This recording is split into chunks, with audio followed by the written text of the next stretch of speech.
Cool. Cool. All right, we are live. All right, so today we are back with Dr. Amitay again. Thank you for joining us. Today we are going to talk. Cool. All right, we are live. Whoa! I got. All right, so today. Shut up, Kyle. All right, Dr. Amitay again. Thank you for joining You're trying us. to trip me out here, man. Pardon? You're trying to trip me out here. It's like I'm getting the same message over and over and getting deja vu here. Okay, so today we're talking about the Toronto van attack and the psychology behind the what is it called? What is it called? Incel. Groups like Incel. Yeah, those guys. So, what can you tell us about that van attack? Well, first of all, a tragedy, of course. I gave 8 interviews on that day, like 5 radio, 2 TV, 1 newspaper. I mean, it was big news. I'm not patting myself on the back here. I'm just saying that it really spoke to a lot of people because, unlike, let's say, crashing into the Twin Towers, anybody can easily imagine, any day, anytime, some, a-hole or some, in a van mowing people down on a public street. So that really strikes, fear and terror into the hearts of people, even though it wasn't a quote unquote terrorist attack. It was an act of terror. Well, there is a difference. And someone asked me about that. What's the difference? It's not, as far as we know, it's not political. It was kind of like a personal thing. So that's why I say act of terror versus terrorist act. So yeah, horrible, horrific, really struck the, fear in a lot of people. And a lot of the interviews I gave was about how people can move forward with their lives in a way that doesn't, just kind of diminish their daily experience or doesn't cause kids to be looking over their shoulder all the time. That's what a lot of it was. And then the other part was asking about incel because, nobody had heard about this group except for the 40,000 members or so until that day or the next day or I think it was either that night or the next day, I forget. So they had a whole bunch of experts on all over TV and radio. I was one of them. At least I was honest and said, I have no idea what incel is. I know what it is after looking into it, but I'm not an expert on it. So, but I am an expert on the kinds of people who would join incel in the sense that I'm a clinical psychologist. And I've worked with people like that. So anyway, that's my preamble to nothingness. Go on. All right, so what can you tell me about people like Incel? First of all, who is Incel? What do they do? What's their kind of game? Yeah, it depends who you ask, and that's the thing because a number of Incel members went on the media and tried to portray themselves in a certain way, and I think they represented certain factions. And there's another group that they didn't want to associate themselves with. They went out of their way to say, we try to stop this type of group. So to me, there's 2 main factions of Incel, both of which are part of it. They're both legitimate in the sense that lots of people are in each one. So the first one is simply, involuntary celibate. So basically men frustrated that they can't get laid. And, that's it. It's the name says it all. And that's it. And I have a number of patients who could easily join that group. Fortunately, they come to see me instead of that, but that's all that they are. Then there's the other part of that, which, the reasonable people try to distance themselves from, which is a bunch of truly, let's say it, really misogynistic people. And that term gets thrown around so much. I've been called it a number of times online. And it's lost all meaning, basically. But in reality, these are truly men who hate women. Right?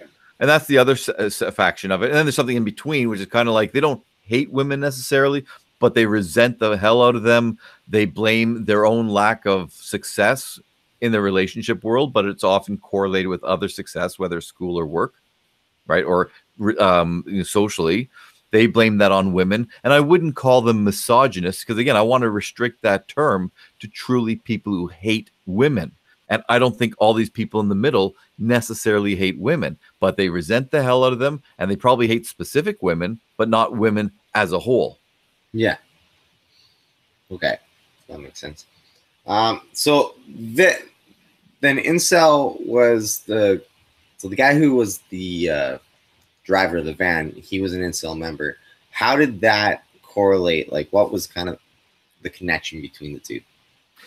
Yeah, here's the problem. In the old days, someone like him, and I'm not going to mention his name, it doesn't have deserve to have his name mentioned, okay? But somebody like him, and in a little while, I'm going to actually speak with some sympathy or compassion toward people like him, not necessarily him, or we will do that, keeping in mind that you can be, let's say sympathetic towards somebody, but say that you're reprehensible and there's no excuse for what you did. All right. Yeah, So the thing is, someone like him in the old days would have literally been alone in the basement, ranting at nobody, maybe writing a manifesto, and I'm not being facetious about that, but putting, there's impotent rage.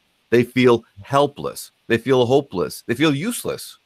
And there was nothing they could do about it except for, shout out in the basement or wherever they are.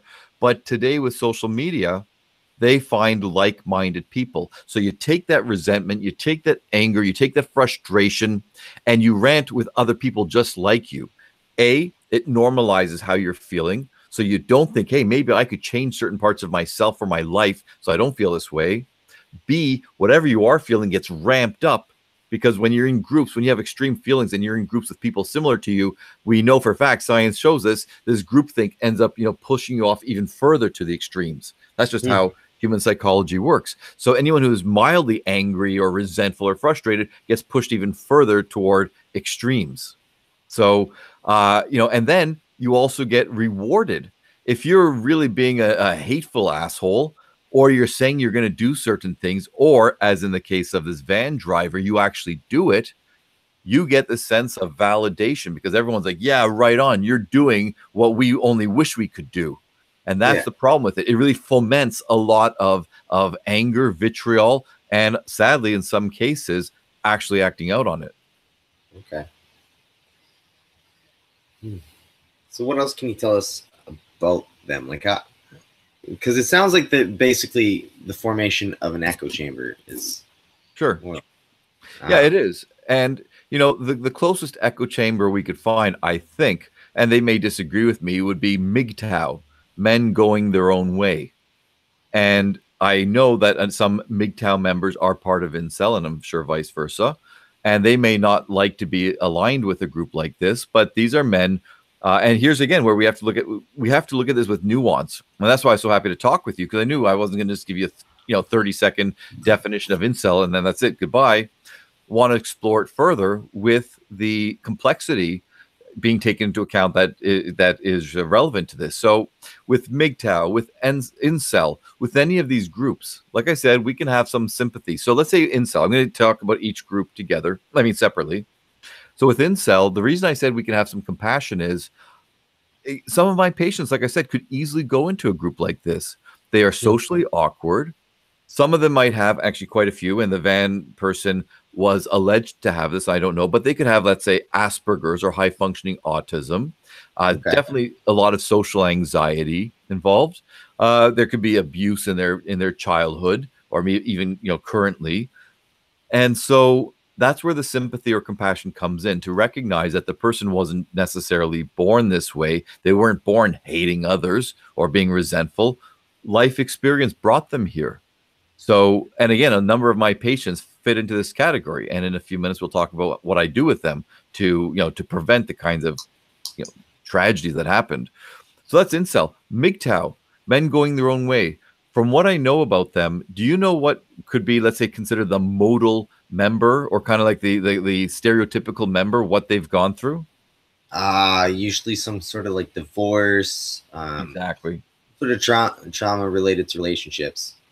Right. And it is the divorce, and the trauma comes in, of course, with the withholding of a child, Yeah. with watching a partner lie their ass off, Yeah. horrific things, make terrible allegations about them, and they get away with it, even when it's proved false, Yeah. right? Still, nothing happens. So I could understand a man in that situation, Oh, absolutely. right? Absolutely. And you know what I speak to some degree, right? So. Yeah. Right. So again, I can have sympathy and compassion for people like that. But when you're an older man, older in the sense that you're not a young teen, and you're taking your experience, which is unfortunate, it's got to be addressed in family courts or in the laws, which it's not. You know. Yeah. BC's doing all right now, but they're not. Oh yeah. I still think there should be some form of repercussions for when they start pulling out these things and like withholding access and stuff like that.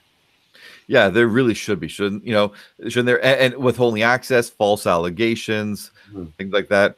And anybody who falls for it, I mean, look, I can understand a medical doctor or someone comes in and says, I think my ex-husband did this or that. By law, they're compelled to have to, call out and stuff like that. And look, when I do my assessments, I don't know when I first get these cases who's telling the truth or not. I don't have a magic wand or whatever. I've got to do my due diligence, and no medical doctor has that role. So the police should be doing their due diligence, and any psychologist or mental health professional should be doing it as well. So I think if they don't, I think if they screw up, some kind of repercussion, if it's something that, could have been, let's say, discovered doing their proper work. Sometimes you'll never know. Okay. But if they have evidence that there is something going on here, I think there should be some kind of professional repercussion personally. Okay. Absolutely. Right. So in any event, that's make that. So you got these older men who've gone through this terrible experience, and they're telling younger men, you don't need women. You don't want women. If you're going to have a woman, best case scenario, just bang her and leave her. That's it. Don't get involved in a relationship because they are just going to break your heart. They're going to lie, deceive, steal, or whatever. And a lot of these young men today don't have a father figure or don't have a healthy father figure. So they can see these men, MGTOW, for example, as being a surrogate father figure, just like Jordan Peterson has become a father figure to young men of the world. He's a healthy, positive, productive, constructive father figure. MGTOW is not necessarily that. And again, I want to be very clear. I fully understand why someone from MGTOW would feel the way they do. My heart goes out to them. I've got patients and clients who have gone through this. And in some of the cases, I've helped prove that there was a lie being told. And I've revealed it and so on. I've chastised the courts or police or other people involved or doctors. I've gone out of my way to do that, with potential repercussions to myself just for speaking truth. So I get it. I'm empathetic and I'm sympathetic. But why should you then take your specific negative experience and taint or tarnish the experiences of others who haven't even had these experiences yet? Don't tell them that this is going to happen with all people. Don't tell them all women are this or that. That's not helpful, because your ex-wife or whoever could say all men are A, B, and C and badmouth you. So in any event, that's what I'm really concerned about is in these echo chambers, as you said, having such hateful, divisive speech. And people saying, yeah, this is normal. This is how it is.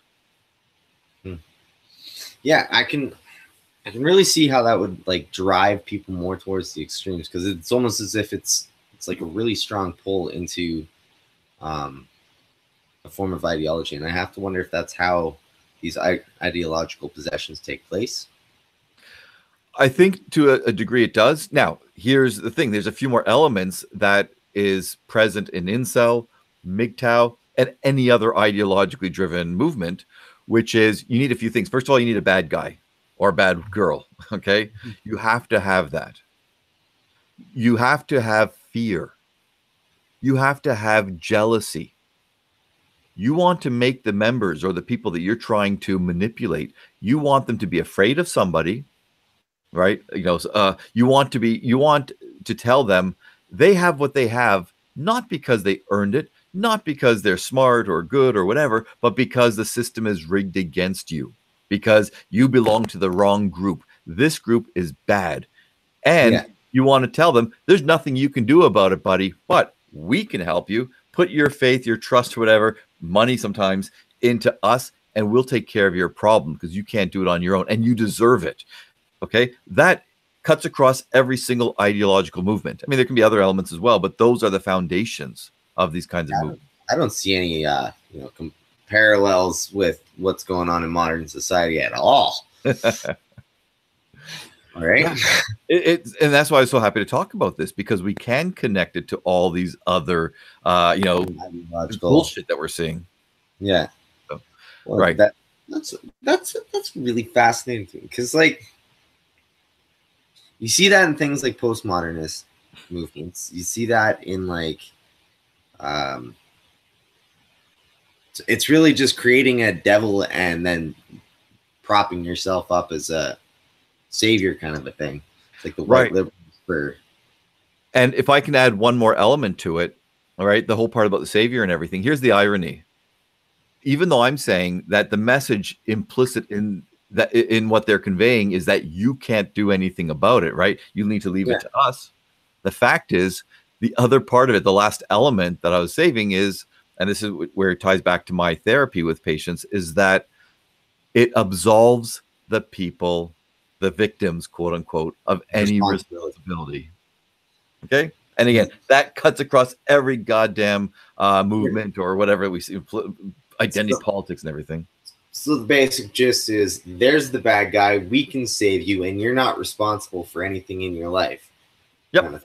And yeah, no, that makes sense because you look at like Russian propaganda back in the Soviet Union, similar, with the bourgeoisie and stuff like that. The Nazis with the Jews, and that's very it's very interesting that they all have that same pattern, like kind of a step by step process. Now, how would you treat somebody like this? Okay. Well, so we're sticking with incel, right? Yeah. Yeah. So when I work with my patients, again, the potential incel members, it's the opposite of what we just described. A few things, first of all, I do show them compassion. I don't go Dr. Phil on them. Like that's just an a-hole move. Okay. Hey, buddy, smarten up, blah, blah, blah. That's not going to work. Okay. Because they're just going to leave me. They want to get the sense that somebody understands them. Someone's showing them some compassion. So I give them that. Let them know they're safe. They're not going to be judged. All right. Now, the way I work with my patients, they know, like, I'll roll my eyes. I will judge them. Okay. But that's only after I've established a relationship with them. And they know it's not just me being an asshole. It's me saying, okay, we're going to tackle this. And I'm not going to let you maintain your bullshit because it's not helping you. It's not me just trying to hurt them. It's they have faith or trust in me that I have their best interests at heart. So this is what you have to do. You have to show people that, no, you know what? I do care about you, which is, by the way, how these leaders of these terrible movements are able to, kind of enforce their power. They make their members think these other people, it's not they don't care about you, they want to hurt you, right? So you got to, it's harder to establish trust It's not in just that kind of climate. It's not just an oppressive force; it's a malevolent force that's after you. Exactly. And if they're malevolent and oppressive, you can't trust them, right? So it's isolation. That's the other element. And that's with cults especially, right? Cut them off from anybody who might be able to truly help them, talk some sense into them, support them. Provide a different perspective kind of thing. Exactly. That's the beauty of echo chambers. There is no perspective except for the one that's being, that's resounding throughout the chamber.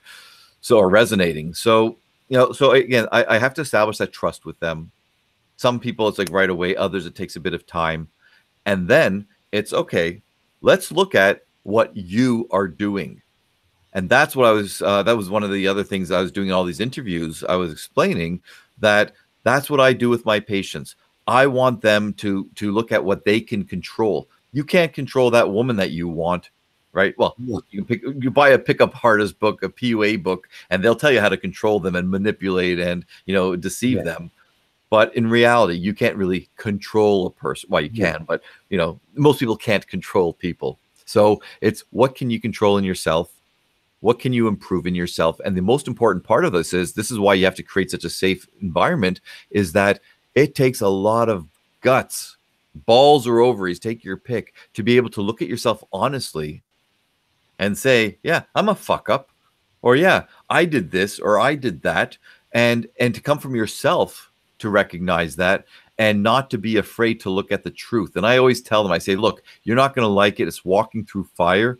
But I tell them, I say, I guarantee you, if you can live life honestly and look at reality as opposed to using all the defense mechanisms that you've been using all your life, I say it gets easier. It's like walking on air because you're not devoting 20, 30, 80, 90% of your psychic energy or your internal energy to trying to keep at bay the reality that's scratching at the door. That's why most people come to me is the door got kicked down. Their defense mechanisms aren't working anymore.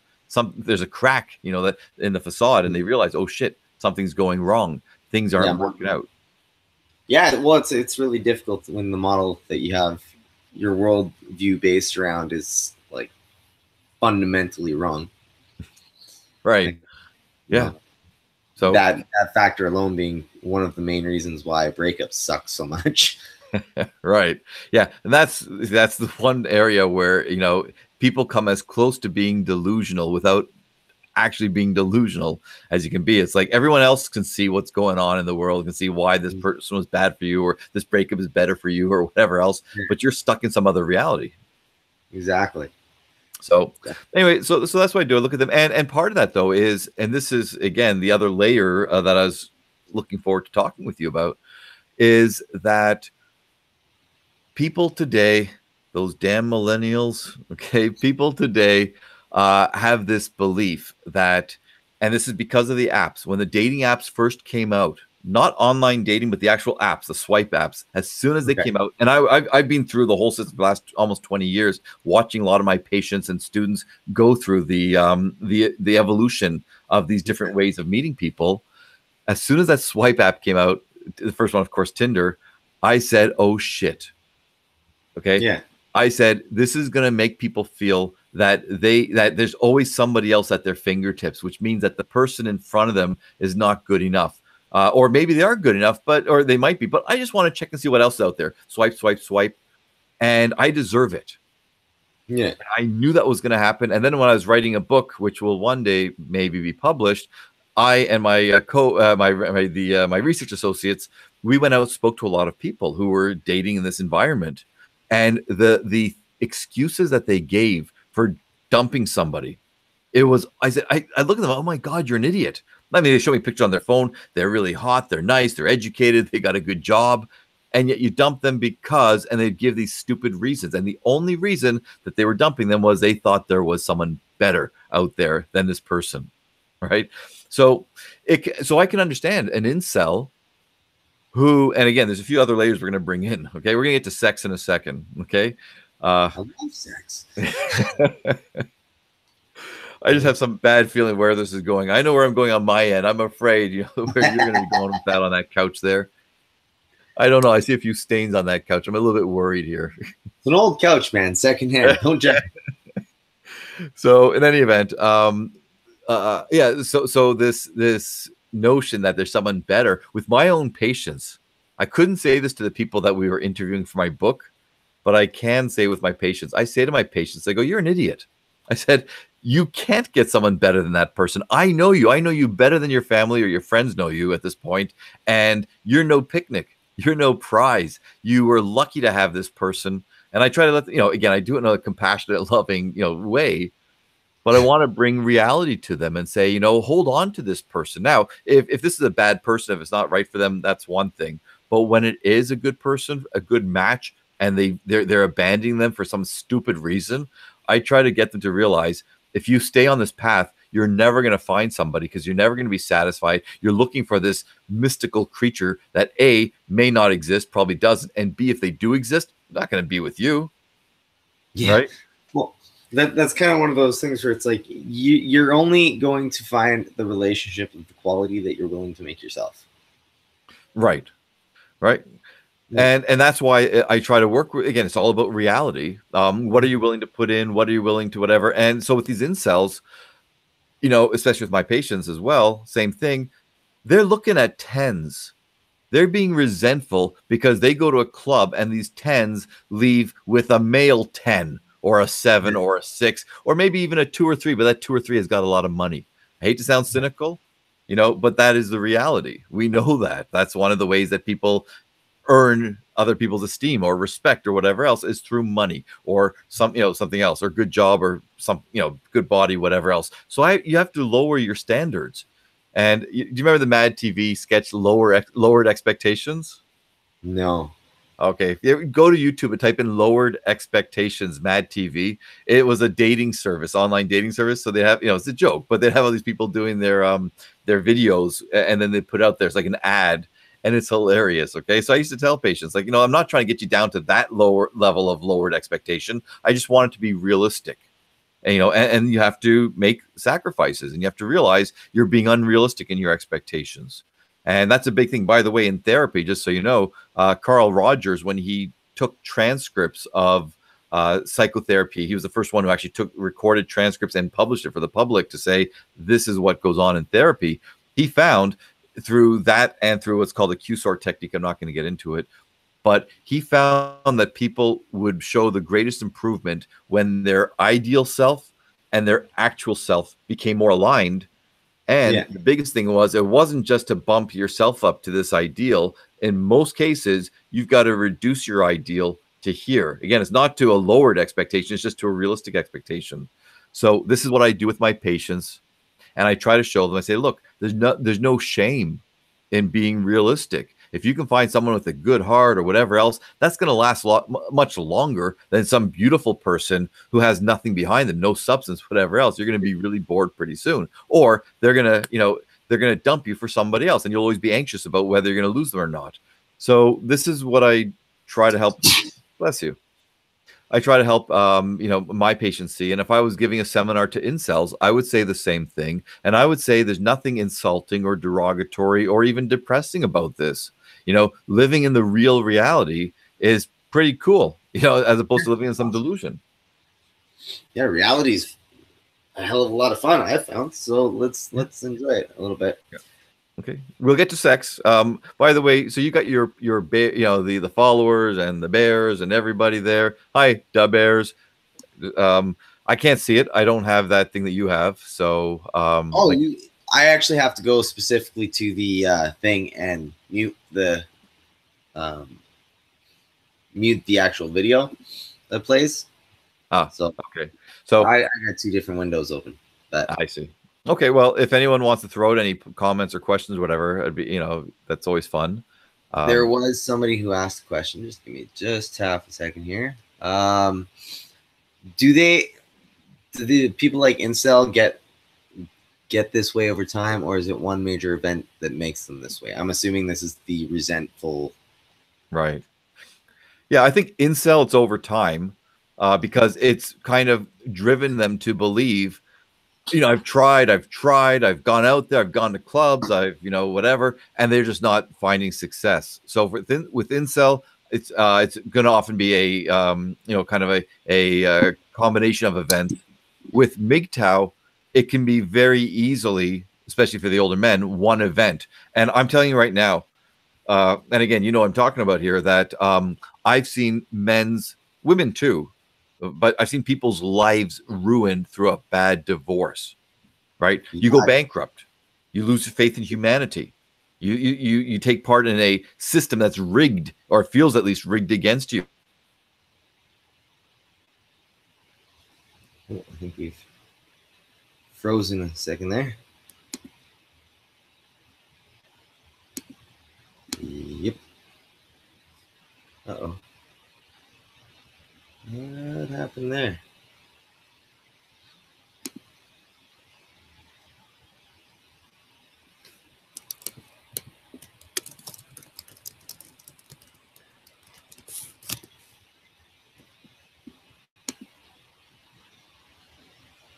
Send a message over to. Oh, there, you're back. And there we go. Okay.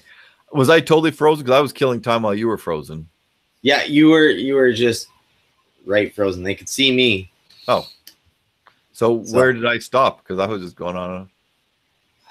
That's a good question. Did I get the MGTOW part where like one divorce can just devastate someone's life? I think it was just before that. Okay. So what I was saying with Incel, like it's often, a process of several rejections, failures, embarrassing experiences. And with MGTOW, it could easily be one big event, which is the divorce. And what I was saying was, I don't want anyone who's ever gone through this knows or might know that you could have your whole life ruined, financially destroyed, reputation ruined, your faith in humanity just gone because you're part of a system that just feels like there's no justice whatsoever. And so I can understand why somebody could go through that. And again, I've had patients and clients who've been literally traumatized from this. They can't go out. They're depressed. They're terrified of what's out there. And the only reason I don't want to give specifics, but it's not terrified of judges or lawyers, but things happen during their divorce.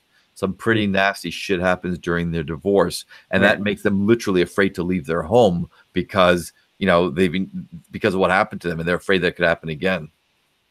Well, I mean, I understand that because like at least during the custody battle, like I didn't leave my house very often. It was like the idea of it was simply just you felt safe in the comfort of your walls, kind of thing. Right.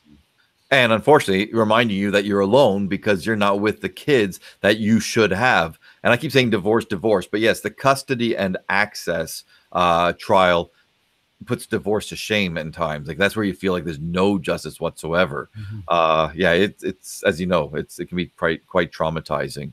Yeah, especially if you think that your partner is doing something wrong and you think they're harming the kids, whether they actually are or whether there's something about you that makes you see that. It's like it's terrifying.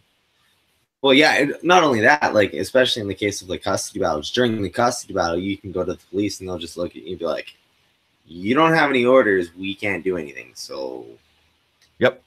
Imagine that. If you have kids, especially, or even if you don't, try to imagine that you're having this acrimonious separation with your partner. You drop the kid off one day, and you go back a few days later to pick up your kid, and they're like, "Nope, sorry." Yeah, that's literally what happened to me. They don't come back. Yeah, and the cops say what you said. Nothing we can do about it. It was like 3 weeks I didn't see my oldest. My youngest wasn't born yet.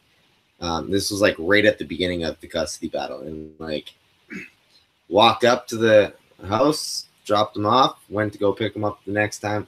She was just like, "Nope, you don't get to see him. You're gonna sign this agreement, or else you just no." Right? And there was not a damn thing you could do about it.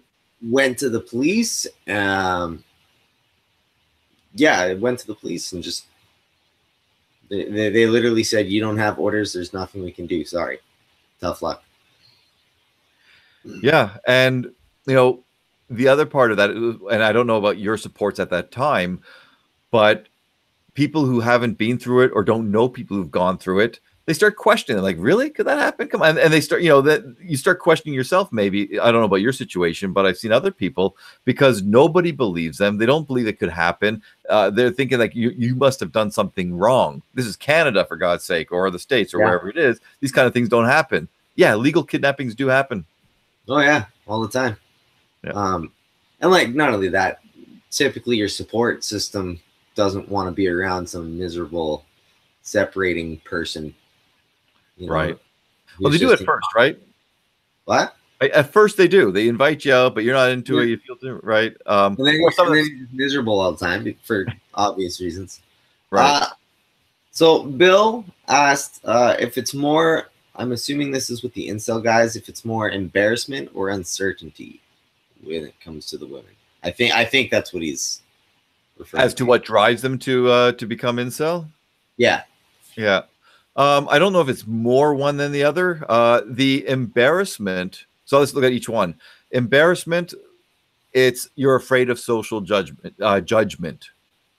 And if you're socially awkward, if you have Asperger's or high functioning autism, if you have social anxiety, in any of those cases, you could easily magnify what you believe to be either A, an embarrassing thing that you did, or B, how people are reacting to, what you think you did.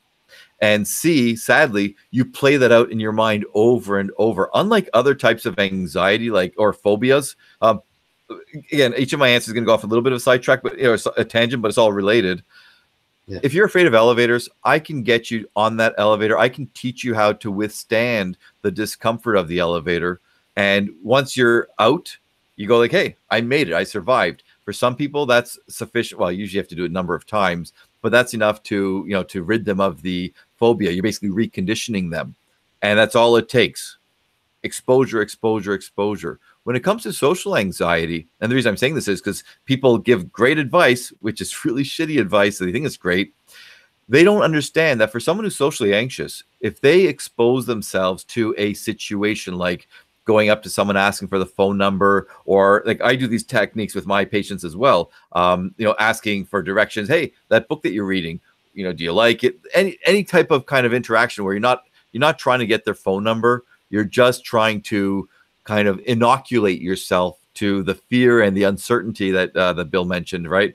So that you kind of feel a bit more comfortable talking to them. I'm just giving you the most basic technique. There's lots of other ones. But the point is, people think, okay, if they can just tolerate that, not have a heart attack, not pass out, not puke all over the person as they're speaking to them. Good. They've learned. They can build on that. They can recondition themselves, just like fear of elevators.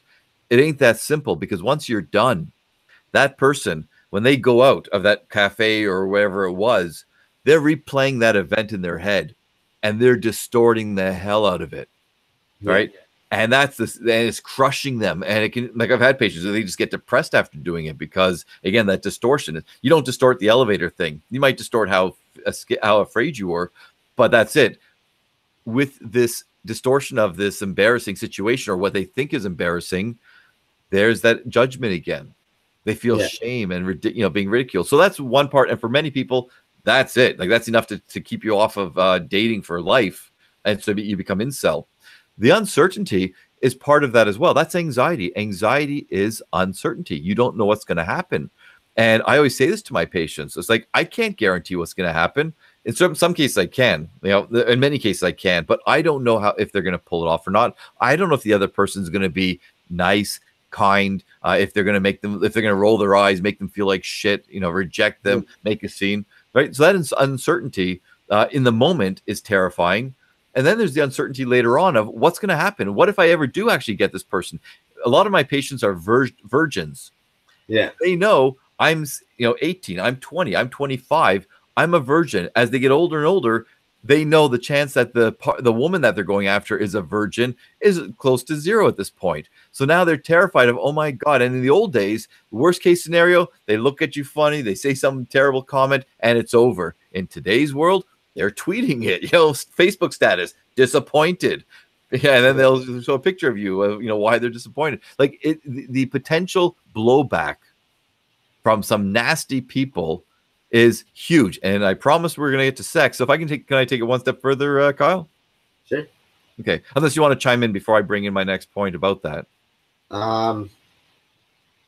Tell us about your embarrassing stories, Kyle. When you lost your virginity, tell the rest of the world. Please don't go there. If you want to, go ahead. But we'll save that for another one. All right. After a couple of drinks, then we'll cameras off. Couple of drinks, we'll have some fun. A little bit of liquid courage. I'll start revealing all my dirty secrets. All right. So sorry, I interrupted. Did you want to chime in before I take it to the next level? No, I'm actually going to take a quick pause to go to the washroom, and then I will. Okay. This seems like a good break time. So so you're paused completely? Should I talk? Sure. Oh, so people are listening. They're watching. All right. So I'll go back to what I said earlier. Tweet me. I'm going to check my tweets right now. If you have a question or something like that, screw Kyle. He's gone. He's abandoned us. I'll be happy to take on any questions. And if not, I guess just this next part about the sex, I want to wait till Kyle's here, because I think we can have a good discussion about this. So I'll start the preamble and hope that he returns by the time I'm finished it. And then he'll tell me, no, it's on pause. No one's heard a thing you said. Fuck you, Kyle. So in any event, this is a phenomenon that I discovered with my patients, and it's got several layers to it, and it's going to sound terrible. And some people are going to say, the ugly people of the world are going to revel in what I'm about to say. So this wasn't paused, right? People are hearing this? Oh, yeah. Okay, I was slowly building it up. So what I was saying was, so the top two, you tell me, Kyle, what are the top two sexual problems that males report? I would guess rejection and ED. Okay, that was good, actually. That's maybe top three. The ED, yes, erectile dysfunction or impotence, as we used to call it, but ED is more accurate now. It's what we use, erectile dysfunction. What else? You're a young man. You finally get the girl that you've been looking for. Performance anxiety. Performance anxiety. And the biggest fear? Not doing a good job. Nah, be specific. Not going to satisfy her, I guess. I don't know. As to general. All right. Specific. Time. Okay. Oh, yeah. How long it's going to last. Yeah. Premature ejaculation, right? Yeah. Number one, depending on the study, it's either premature ejaculation or erectile dysfunction. Okay. So here's the crazy thing. premature ejaculation is less of an issue now among young men than it's ever been. Not because they magically got better, but, and what I'm about to say here is controversial. And I'm going to say that the controversy is part philosophical, part political, and I think, dick wagging. Pardon the pun. Okay. So there was a video that was done a few years ago, and I should know his name. I think it's Gary something. It is Gary something. And it became a TED Talk. And it was essentially, and if people look up a thing called rebootnation.org, rebootnation.org, a guy, Gabe, I'm blanking on his last name. He started the site. He's a young man, good looking guy, fit, got a cute girlfriend. And he basically realized he had erectile dysfunction from a young age. He's healthy and all this stuff. And he's wondering, what is it? And he linked it to porn, excessive viewing of porn. Here's where the politics, here's where the philosophy comes in. As you know, I was raised by the woman who opened up Canada's first sex store. I'm not anti-porn by no means. I've watched a lot of porn. I have, I continue to watch a lot of porn. I like porn. I know what I like. Okay. Fair enough. Sorry? That's fair enough. Fair enough. Okay. I'm one of the few people, when I take my computer into the shop or whatever, I can legitimately say this folder is for work. Okay. Partial work. Okay. I teach sex. It's, I need these things. So in any event, so we've always had porn. We've had types of erotica or whatever, but this video that this Gary had created basically said that no other time in history have young men, younger and younger and younger, had access not to a couple of books or magazines or videos, but to novelty. They could keep changing whatever they saw. Watch some video, watch 30 seconds. That's pretty good. Okay, go next one, next one, next one. And what he's saying is, and the neurology behind this, I'm not a neuropsychologist, so I can't speak to it. All right. But the bottom line is that he said that by young men watching all this porn before they actually had a real partner, they rewired their brain to the point that they have a hard time getting aroused to real women. They've been conditioned to 2D women doing a bunch of certain things. Again, in the old days, I might, and I was in a sex shop, I might watch or read a bunch of magazines and see some videos here or there, but not to the extent that people are seeing today. And that excessive, right? So that's the claim. And I've got some colleagues who dispute this, who say the science behind this is wrong. And part of the philosophy or the politics behind it is that they don't want anything, and I understand it, they don't want anything that looks like it's anti-porn, because now we're being puritanical. Now we're making people feel guilty for doing something that's totally natural, whether it's watching porn or masturbating, right? And so I get that. But I also get that I've had patients who, just like Gabe has found with his website, rebootnation.org, and I have no financial connections to it, just in case anyone's wondering, okay? So in any event, we found that a lot of young men are saying they can't get it up or can't stay hard. Right. And they all have the same damn history. Now, it's hard to find a man who these days, a young man who hasn't had the same history, because porn is ubiquitous now.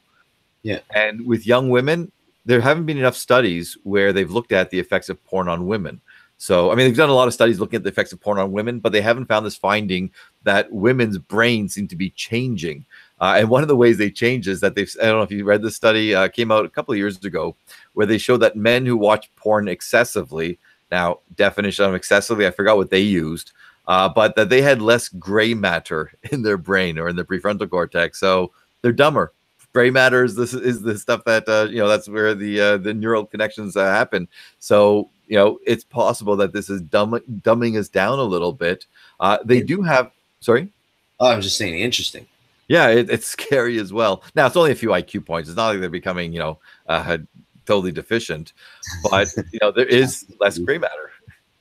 So the other thing that they found, though, is that these guys and I forget what part of the brain, I know it's the prefrontal cortex. I can't get more specific. It might be the striatum, but that these connections where basically the bottom line is the parts of the brain that allow people to have good hand-eye coordination, fast reflexes and so on, that's increasing in porn viewers. But the thing is that that's probably a correlation, not a causation, because a lot of the young men who are watching lots of porn are also online all the time, a lot of them playing video games. So they've strengthened those connections through video games, right? And they just happen to have less gray matter because they are, whatever, for whatever the reason. But the point is, some of my colleagues say this is bullshit, this is not happening or whatever. It's bad science. And all I know is, clinically speaking, I've had a lot of patients who've said the same thing. And it's the same history. So here's the part that I wanted to bring into incels. Up until a few years ago, and here's where people are going to yell at me going, you sexist, you just want a time, you want to return to the time where women are passive, submissive, and they just give in to their men and they have no expectations, blah, blah. Yeah, if you think that after hearing this, you're a fucking idiot. Fair enough. The diagnosis. It's in the DSM-6 coming out in a few years. Fucking idiot. Okay? And a hater. So I am all for female empowerment. Everyone who's taken my classes, any patients of mine, know I'm all about female empowerment, true empowerment, okay? True sexual, interpersonal empowerment, not the bullshit that they think they're doing.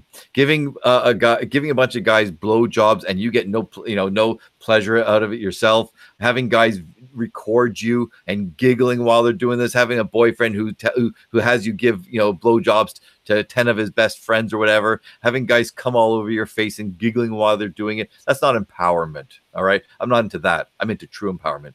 So if you think I'm going to be saying anything against that, you're an idiot. Fucking idiot. So here we go. Up until a few years ago, let me ask you, Kyle, not that this ever happened to you, but imagine you're with a woman and either A, you come too quickly, or B, you couldn't get it up, or C, you couldn't keep it up, right? Okay. How did the women in the old days react? It's kind of like it's okay, it happens, or there'd be a little like giggling or whatever. Okay, I'm not sure about the giggling part, but definitely yeah. Okay, if they're giggling, it's probably a bad sign. You pull down your pants, they're giggling. It's okay. In any event, yes, that's how most women would react if they were quote unquote normal and decent human beings. You know how it is today? And I didn't know this until my patients, like it was, and students were talking about it. It became like, this wasn't one or two. This is common. The first few guys who said that, I was like, wow, that's you know how to pick them. But then I saw so many women doing this. They're pissed off. Really? Yeah. It's like, what? That's it? What's, they're taking it personally.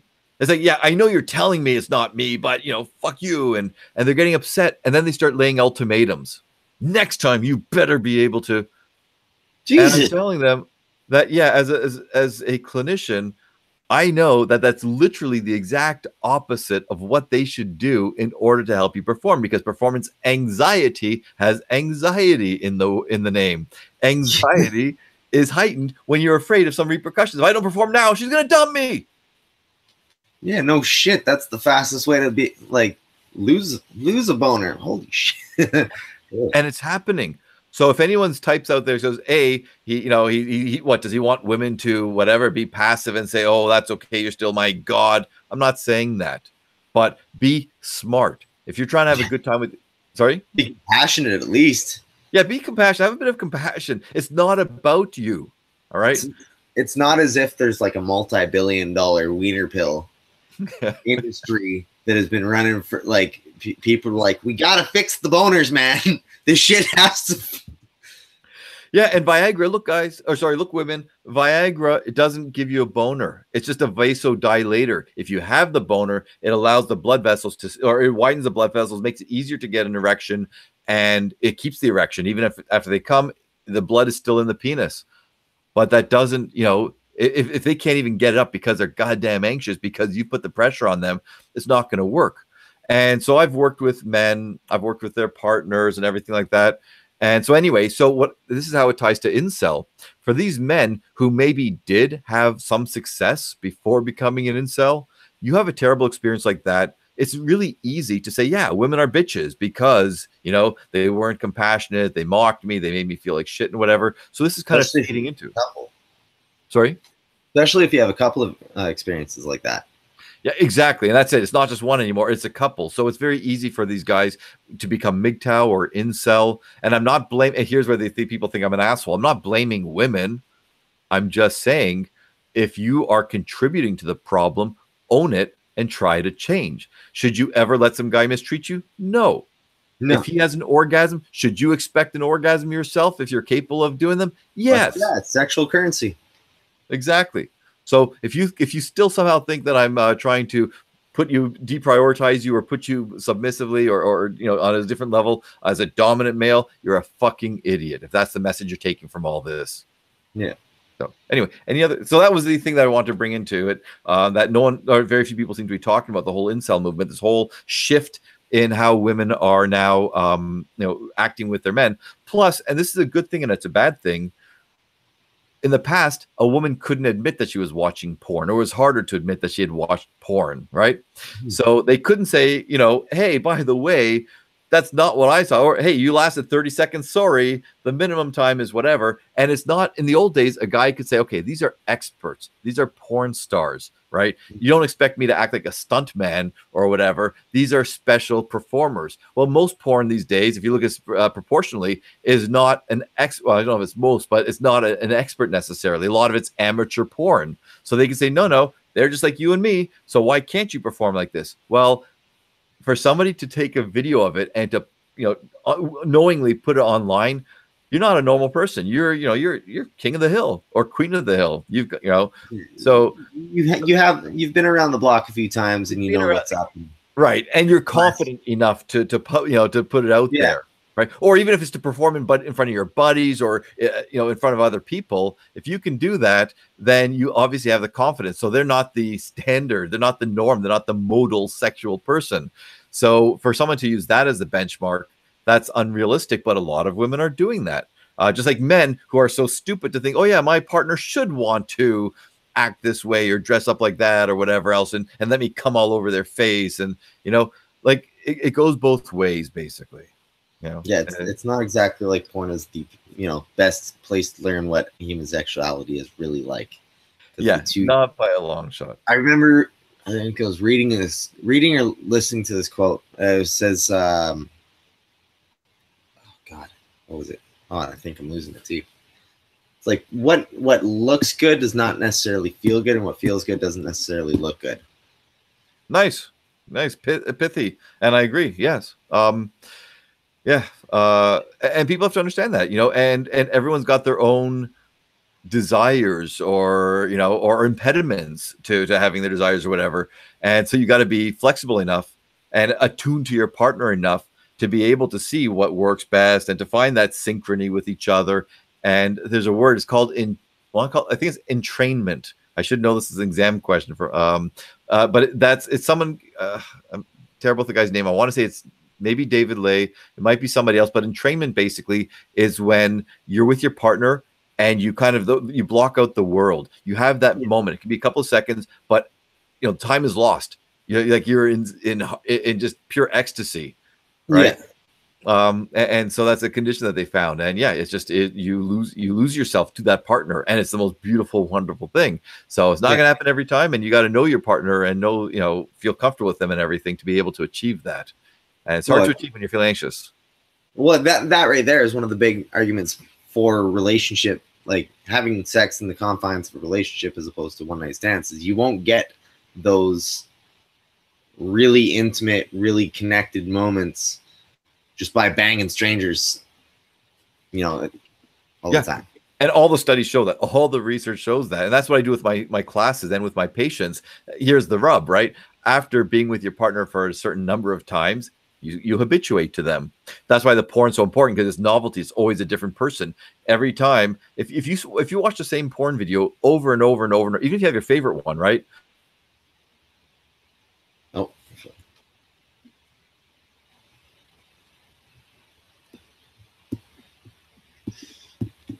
We'll get back to the novelty thing that he was talking about in the same video as soon as he gets back to us.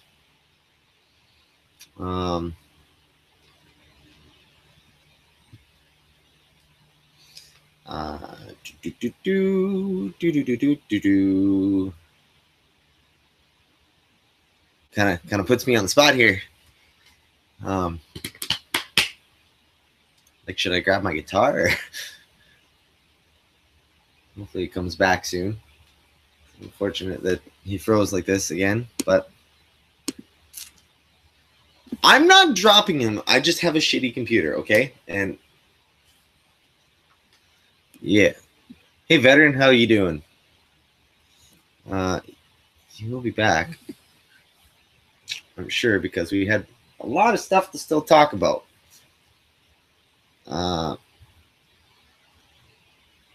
So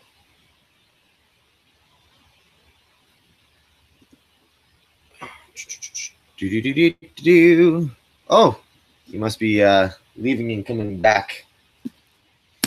I'll send him the link again just to make sure. Boom.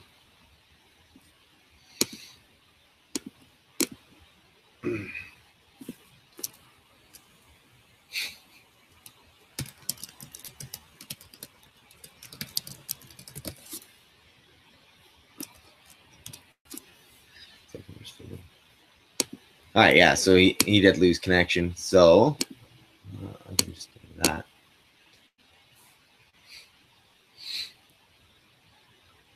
Yeah. We'll just give this but a moment. I did get a hold of him.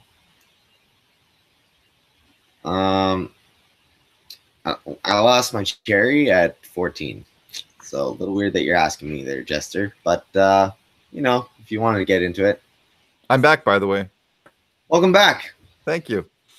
All right, so we were talking about the novelty of porn and how you can change. And yes, even if you have your favorite video.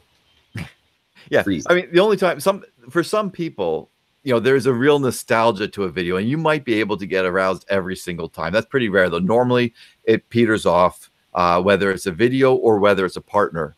So the whole question is, how do you, and this is what I do with my patients and with my students, how do you incorporate novelty into the relationship, into the sexual relationship? And that's a big part of how I try to, you know, re-spark the libido in a couple. So, you know, when my mom used to still have Lovecraft, I used to send them to her. I also there was a few other reputable sex stores in Toronto that I would send them to, because I don't want them to send them to some sleazy shop. I want them to get good service, because even even shopping together can be part of the fun. Here's the wrong way to do it. And I've had patients do it. I go, what's wrong with you? They buy something for a partner without asking, oh, they're going to love this. You have no idea what their tastes are, you know, like with regard to extra things. So, you know, you go together, you go to a store that's going to have like knowledgeable people, you Yelp it, you Google it, whatever else. And, you know, I've sent a lot of patients onto these, you know, as dates basically. And by the way, I'm going to give it away because I don't date anymore. I don't have to worry. I tell people, and I've had some of my patients do this because they're doing lots of dates. They're going on Tinder every 3 times a week or whatever. And it's the same thing every time. I say you arrange it. You have 2 ways of doing it. Either A, you tell them our first date's going to be in a sex store. Okay. That really, you know, that separates the wheat from the chaff. Okay. Or B, if you think, well, that's too bold, what you do is you set up the date near a sex store. You have a few drinks, whatever, and then you walk by and go, oh, hey, I've been meaning to check this out, or my friends have told me whatever, and you go in there. First date, it's great. You really get to see how the person, you know, you see their true confidence or not in that area, if you're able to discern the two. So yeah. Anyway, so that's it. You got to bring novelty into the relationship, and that's why internet porn is so problematic, because it's novelty, and it compels people to keep going, try to get more and more, and that's how they condition their brain, rewire their brain. Check out the video, rebootnation.org. I will encourage people to go see that. Now, I'm curious if another one of the factors is, now I'm not going to say that I know this is a fact, but I have read in several places that like 70% of divorces are initiated by the women, and because of no fault divorces, perhaps, like, is it perhaps that one of the driving forces of these groups is the stacked odds in marriage, like the decentivization, I'm not sure if that's the correct. Yeah. Now you're saying Correct. no fault divorce. I don't know how it is in BC. I'm pretty sure it's provincial laws. I don't. If you guys have like the equalization part. I don't know. I never actually went through divorce. I went through a separation. So I see. Okay. And I always tell my patients, I say, look, save your money. Don't fight over the divorce. I've had patients, 800,000, 1.2 million spent on, crazy divorces. Some of them stretching out for years and years. So the point is that there's, these formulae that somehow you have to make sure uh, that they both partners leave with equal money or property or whatever else like that. Somehow you figure it out. And if one person has more, they have to give it over. So anyway, so I don't know all the ins and outs of that part of it. Okay, I mean I know that I've helped enough people go through it, but the actual formula and stuff I don't know. But here's the thing: yes, Bill asked earlier about uncertainty. Well, that can really help somebody say, wait a second. So I don't even know if a woman I approach is even going to be interested in me. That's uncertain. If she does show a bit of interest, am I going to be able to seal the deal? That's uncertain. If I do seal the deal, is she even going to want to see me again? That's uncertain. If I do, if she does see me a few more times, will she want to start a relationship or, have an actual relationship, not just dating? That's uncertain. And then blah, blah, blah, marriage. And then even if we're married, will we even be able to last? Because we know the divorce rates are exceedingly high. It's like a 50-50 chance. Right. And then you say, yeah. And on top of that, women are more likely. I forget if it might have been 70%. I have one study where it's I think that was Share Height Report in 1980s, which was a bad study. But other studies may have replicated some of those findings. I think it was 70%. Yeah, I think it was 70%. That study. Other studies have on similar numbers. So then it's like it's not only is it 50-50, but it's worse than that because the woman's more likely to make the decision. So all this uncertainty can really demotivate somebody and say, what the hell? Oh yeah, and plus when we divorce, I can lose everything or lose a lot or have to pay my partner for years and years and years.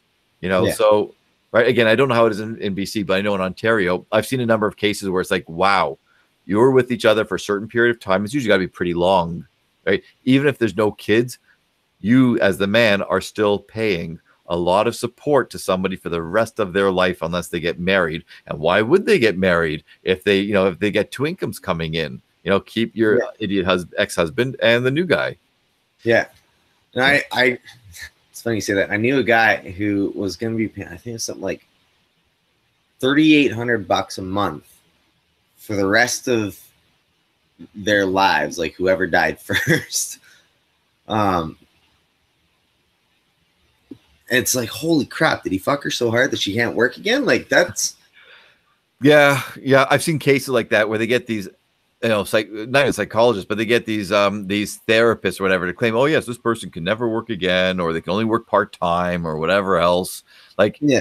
And so for that reason, this person, is gonna have to give half of their salary or whatever to this person for the rest of their life. Like that's, not like, never mind you giving half of it to the government, then now you got to give the rest over to this person. And if your situation changes, it's very hard. Even if your financial situation changes, it's very hard to be able to change the terms of the divorce unless you've arranged ahead of time that you'll revisit it within a certain amount of. You got to make sure. I'll tell you right now, anyone going through divorce or separation, I always say this to my friends and patients. I say your mental health at that point is entirely contingent on how good your lawyer is. Yeah. Right. If they're good, if they have confidence, if they and they can back it up and they tell you, don't worry, we'll take care of this and that, you'll feel a bit more confident. Otherwise, every damn day is full of anxiety and dread. Mm-hmm. So how does all of these factors that go into driving somebody into groups such as MGTOW or incel translate from these anxieties into violence? Yeah, that we don't have the magic answer to that. Okay. But let's give some of the answers. There's no one particular answer. Some people we just know are more predisposed to violence. Simple. Okay. And as I said earlier, before that person would have been alone, they would have been in their heads and they may be predisposed to violence and act out on it anyway. But for the other people who maybe, let's think of everything on a distribution, a normal distribution, right? there's the middle, and then there's the extremes, and there's everything in between. So somebody who's way off on the extreme here, I don't care what you do, it's Groundhog Day, time to kill somebody. Like, I don't mean to be facetious or make light of this. I'm not. I'm saying that they're going to commit violence regardless. They're on the extreme. Yeah. We know something's going to happen. A normal person maybe less likely, but someone over here, where if they were alone, they would never do it. Mm-hmm. But now, as we were talking about earlier, they're with a bunch of like-minded people who not only are validating them, but are praising them. Whether they explicitly say it or whether they assume that that's what's going to happen. Plus, and this is why social media and mainstream media have to be very careful. A lot of places say we're not going to put this person's name out there because we don't want to feed into this desire to be the next so-and-so, right? Mm-hmm. So that's, forget the group in now. It's not even the group. It's millions, if not billions of people are going to see what I've done. I will live in infamy, whether I'm in jailed or I'm killed. My name will be heard. So, that can push the people over here who ordinarily wouldn't have done it. And even with this, again, you have to look at all the different factors. Someone over here will do it regardless. Someone over here might need only the belief that they're going to live on in infamy or the support of their group, the validation, or the few people who, another factor, someone who's pushing them and saying, do it, do it, do it. They're so evil that they see someone who's susceptible to doing something like this. And here's the next factor. And we have to be very careful because it's the wrong thing to do to stigmatize people. I hate to have to keep saying this. I don't mean with you, but in any time I give an interview or a lecture, but I don't want people to distort what I'm saying. Someone who's mentally ill, we know in most cases they're going to harm themselves before they harm others. So what I'm saying here is not intended to stigmatize. It's just to be realistic. Some people with a mental health issue are more susceptible. So let's say you're depressed, you got nothing to live for. That you don't mind if you go out in a hail of bullets. That sometimes you even go to do that. Suicide by cop. This damn van driver. We know he was trying to get shot at. Yeah. Right. Yeah, I remember reading that. Right. So someone with depression, they feel hopeless. Hopeless is the number one predictor of suicide. So we can see someone manipulating them, or just they're doing it themselves. Someone with Asperger's or high functioning autism. And again, we should have only sympathy and compassion and empathy for somebody with autism. Right. And 99.99999% of the people deserve that. But then there's a tiny fraction, who will lock on to an idea. And so whether it's someone moving them to that idea or whether it's seeing it on social media or whatever, they can lock onto it, and that will they'll almost become obsessed over it. Okay. Other people, if they're isolated, which we were talking about it earlier, when you're losing your kids or whatever else, or you don't have many friends, or your only contact is online, and you don't have the social wherewithal. So many people who are addicted to video games, little side note here, have social anxiety. Okay. Right. And so online video games are their way of connecting with others because we are social animals. We need that connectivity. We need that, those people in our lives. And it's easier for them to do that online rather than face to face. So many of them have social anxiety. So where was I going with that? I was trying to think of how we get to the violence. I wasn't tying it to video games. No. Damn, I don't know why I went on that tangent there. Damn it. Okay, sorry, but I knew I was going to bring in another factor. The isolation, right? So someone who's got these video games and they're isolated or whatever, these people are not normally the people who they're going to have deep conversations with, who they're going to be able to reflect with, like whatever thoughts are going on in their mind. So after they log out or whatever else, and they don't have the real life friends or family, or that they feel comfortable talking to, they're alone with their thoughts. And we know this is why you want to torture somebody, solitary confinement. That's why most civilized countries have a limit to how long you're allowed to be in solitary confinement, because we know that once you're there too long, you can go crazy. You can literally lose your mind. Well, not literally. You become delusional, right? You can become psychotic. So even if you're socially isolated, yeah, you might go to the store, buy some food or whatever else. But for 23 hours or whatever else of the time, you really are with your thoughts and everything. And that person can then take the next step to violence. And once again, if what they're seeing on videos and they're seeing people encourage this and they're seeing people praise them, for acting out a certain way, that could be the pathway that they choose in their quasi or full-on psychotic state based on their social isolation. So these are some of the factors. I could give you more, but those are some of the main factors that could lead someone to commit violence instead of just being in their mind. So then, would it be fair to say that the social media is amplifying the negative responses to what seems to be more isolation and more reasons to remain isolated? Yeah, because one, here's again, I'm not blaming social media because social media can be a great tool.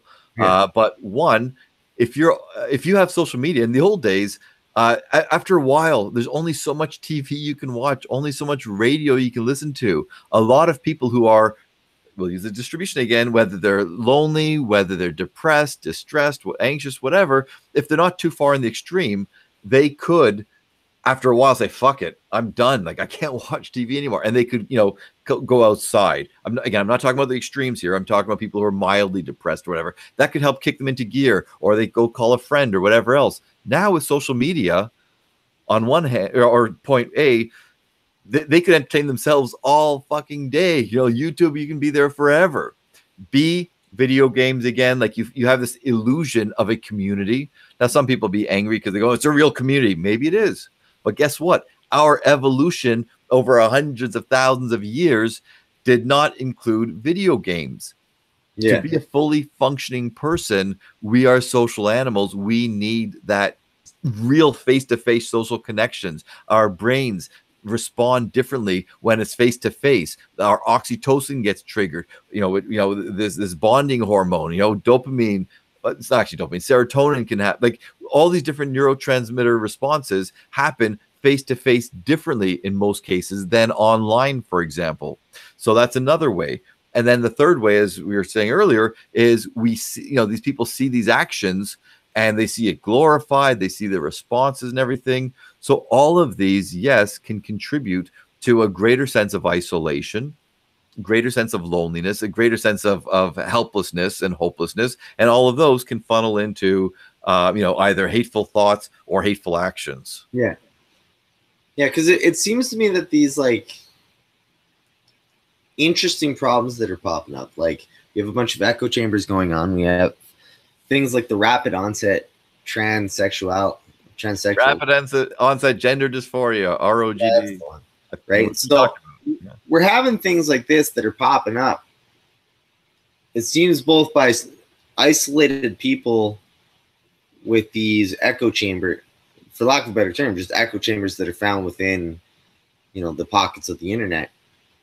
It seems like those two things are starting to present some really challenging problems and really confusing, what's the word I'm looking for here?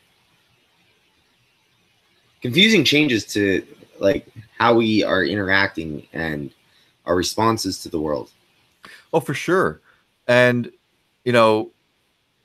we know that evolution takes a long time to kind of kick in or to adapt. I mean, like, it's all about adapting to our environment.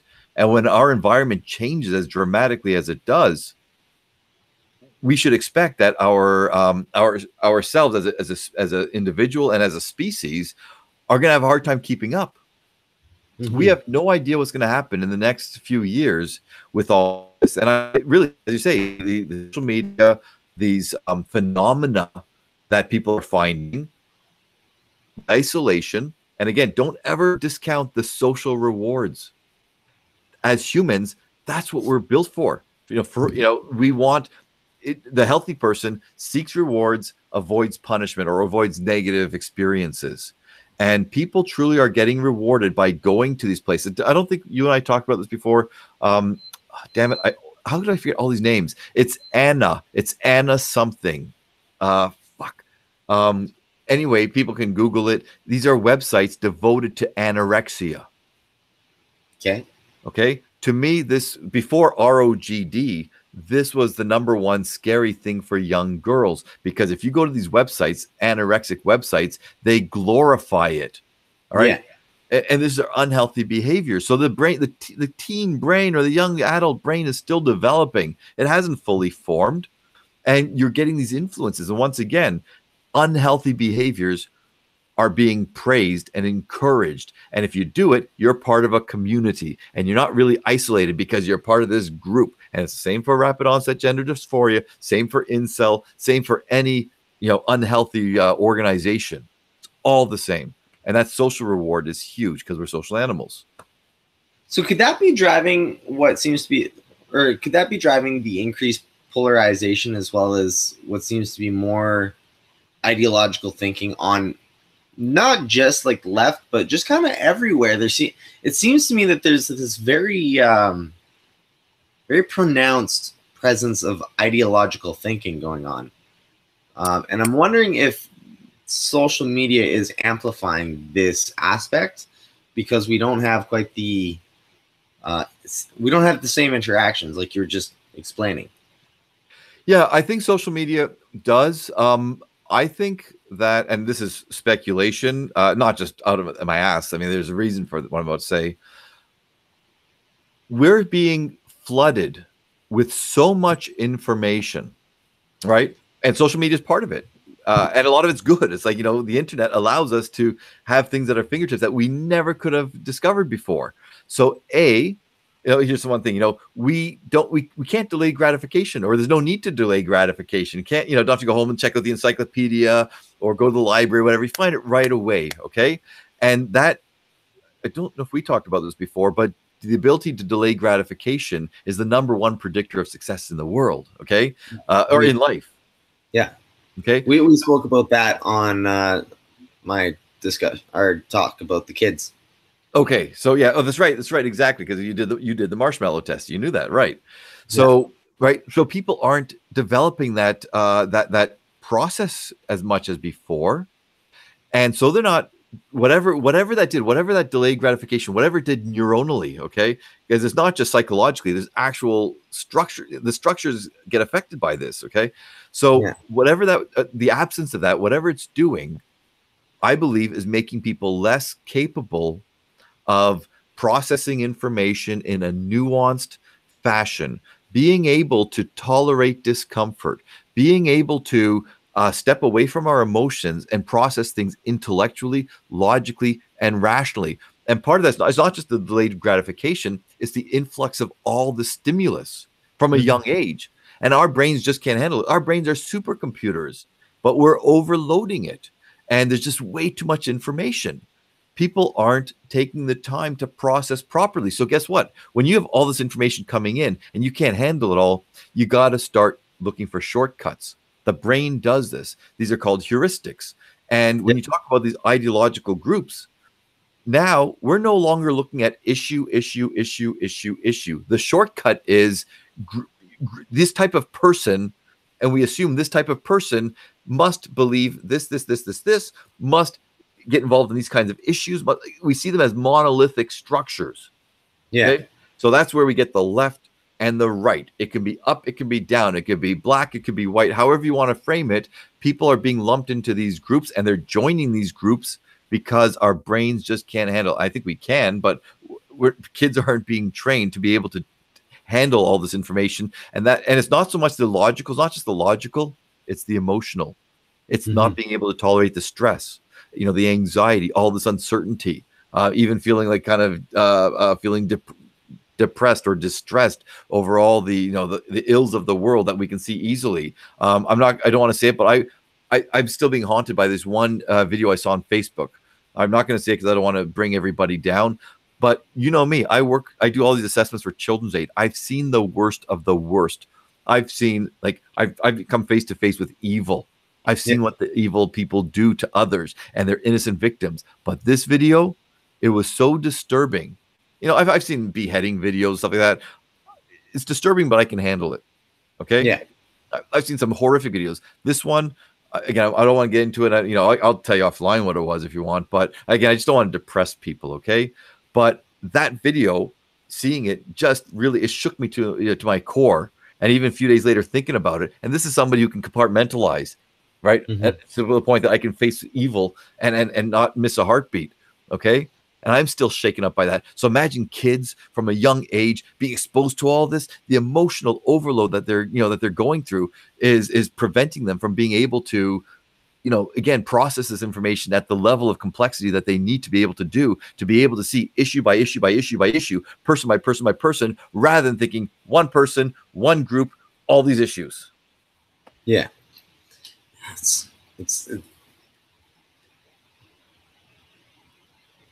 It makes sense. Because I've seen a lot of like the way that vilification seems to happen, and that seems to fit in with what you're saying about just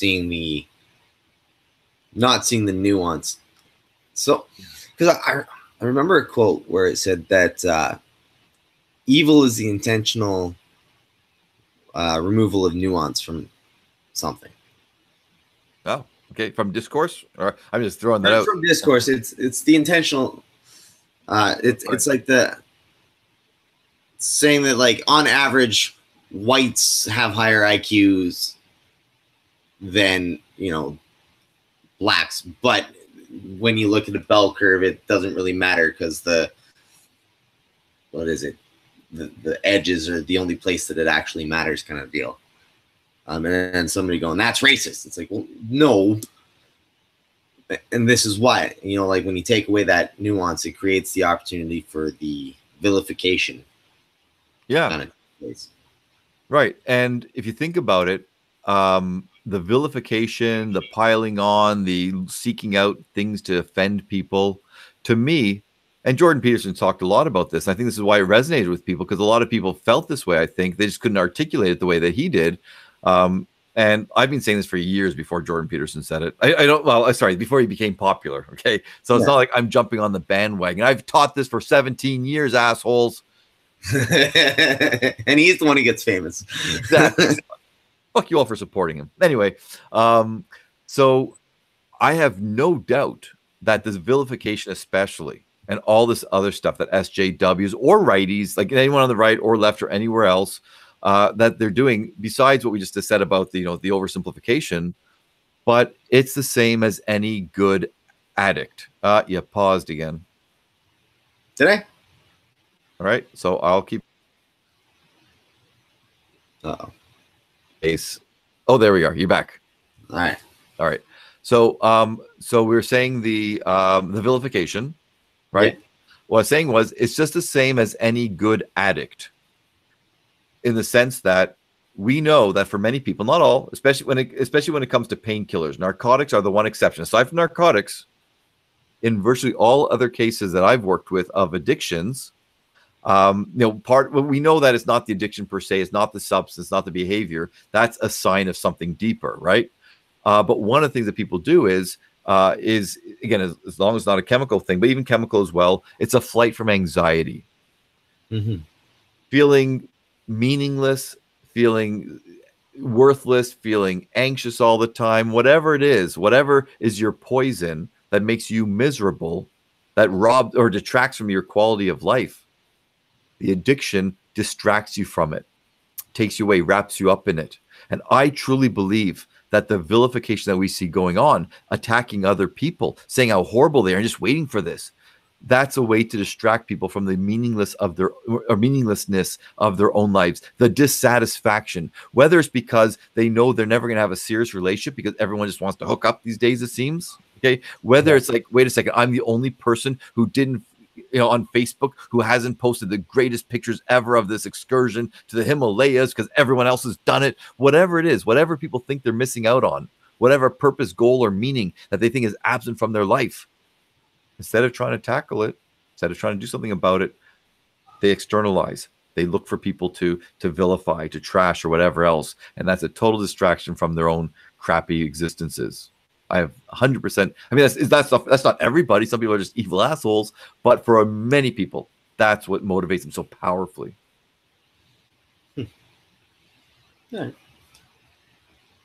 Well, that's all the questions I have. I'm sure I'll think of something. You paused again. I don't know if you can hear me. I can't see you. So, I can hear you. Okay, there you go. Sorry, I just couldn't hear you. So sorry, you were about to say something? I was going to say, well, that's pretty much all the questions I have. And no one watching has any other questions? Fuck you all. Jeez, you guys disappoint me every damn time. Jeez. You better get better followers, Kyle. Yeah, no, Kyle plays his guitar with his kid, and there's 10,000 questions and comments and everything else like that. Jeez. No, it's mostly just dick jokes, and I can do those. Well, let's ask. What do you guys want to ask? What do you want to know? Yeah, I got a wife downstairs waiting for dinner that I could easily go to. I could leave you all fuckers behind, or all you fuckers behind, and have dinner. I haven't eaten since this morning. I forgot I skipped lunch. Not intentionally. Yeah, you really shouldn't do that. You really shouldn't do that. Didn't mean to. Got caught up in work. Fair enough. Well, it doesn't look like anybody's saying anything. So I think we pretty much covered a lot of stuff. Yeah. Well. And so. Okay. Well, as I said, sorry, when we first talked about this, I said, like, I knew that this could branch out in different ways, not just incel, but, to other things. As always, whenever, just in case anyone's wondering, why the hell do we go off on all these different tangents? Because even if I talk about serial killers or women in love with serial or whatever it is, okay, even if it's a tiny percentage of the population, and it might just seem like it's just some fascinating thing, but it's not really relevant. I always try to tie it to people's regular existences, so they can kind of say, yeah, you know what, I understand that. It makes sense, right? So I was so looking forward to this because the number of incels out there is pretty small. Most people aren't going to know any incels, like actual incels. They might know people who are like that, but full-on incels, no. But I was hoping that this would, create all these different branches that many people could, grab onto. Okay, I do have some questions now. One is... Too late. Fuck you all. I'm out of here.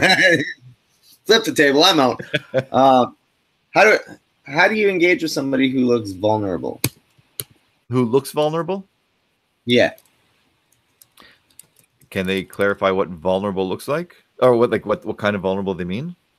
Like mental health issues, or?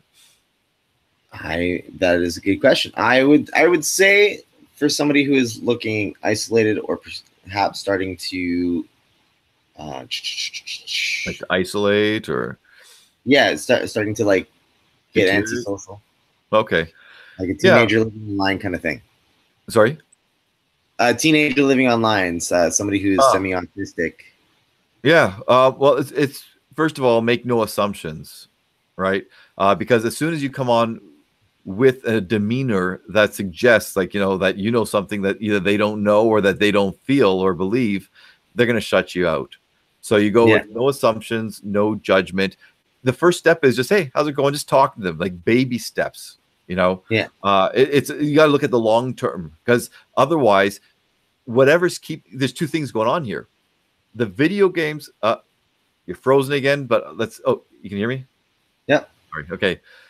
The video games or whatever they're doing, the social media online or whatever, there is an appeal to that, right? Let's not deny it. It can be fun, right?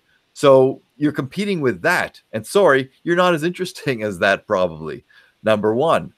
But number two is also there may be a fear of what's out there, especially if someone's socially anxious. So it's really hard to try to compel them, hey, leave the safety of your home, your room, your friends online that you're always chatting with and having a good time and everything like that, and join the real world where there's rejection, there's aggression, there's bills to be paid and everything like that. That's a tough sell, right? So, baby steps.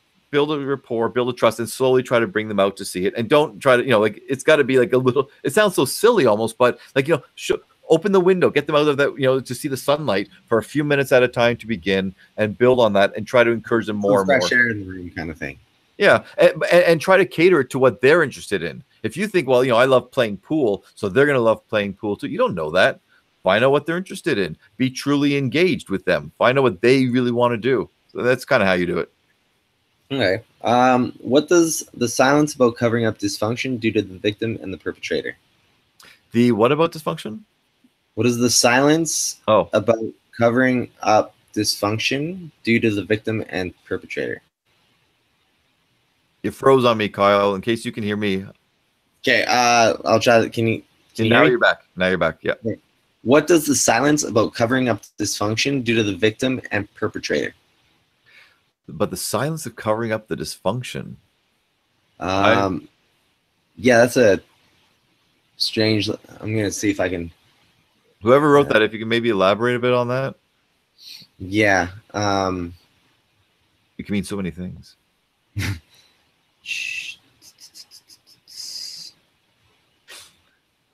Okay, I'll go to the next one. Where can we find more of you? DocAmitay.com or YouTube. Go to YouTube, type in Doc Amitay. You see all my videos. Yeah. I would say that you can see me playing, or maybe they're asking you. I was gonna say you can see me playing in a bar, playing a guitar all night and blah blah blah. But that's you, not me. So I've got no talent. I'm pathetic. I don't know, man. The ability to understand the human mind is a good talent to have. How can you inspire confidence in somebody that is clinically depressed that can't seem to change their mind? Oh, geez. Okay. Here's the craziest thing that you're not going to want to hear. Okay. It's called the self-verification theory. Not you, but the person who wrote that. Okay. Or anybody else. This is why in most cases, you're going to fail when you try to do what you just asked.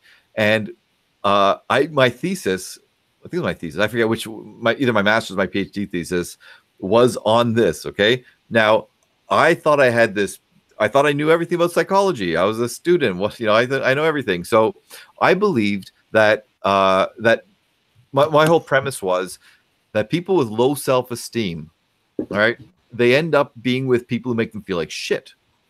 Yeah.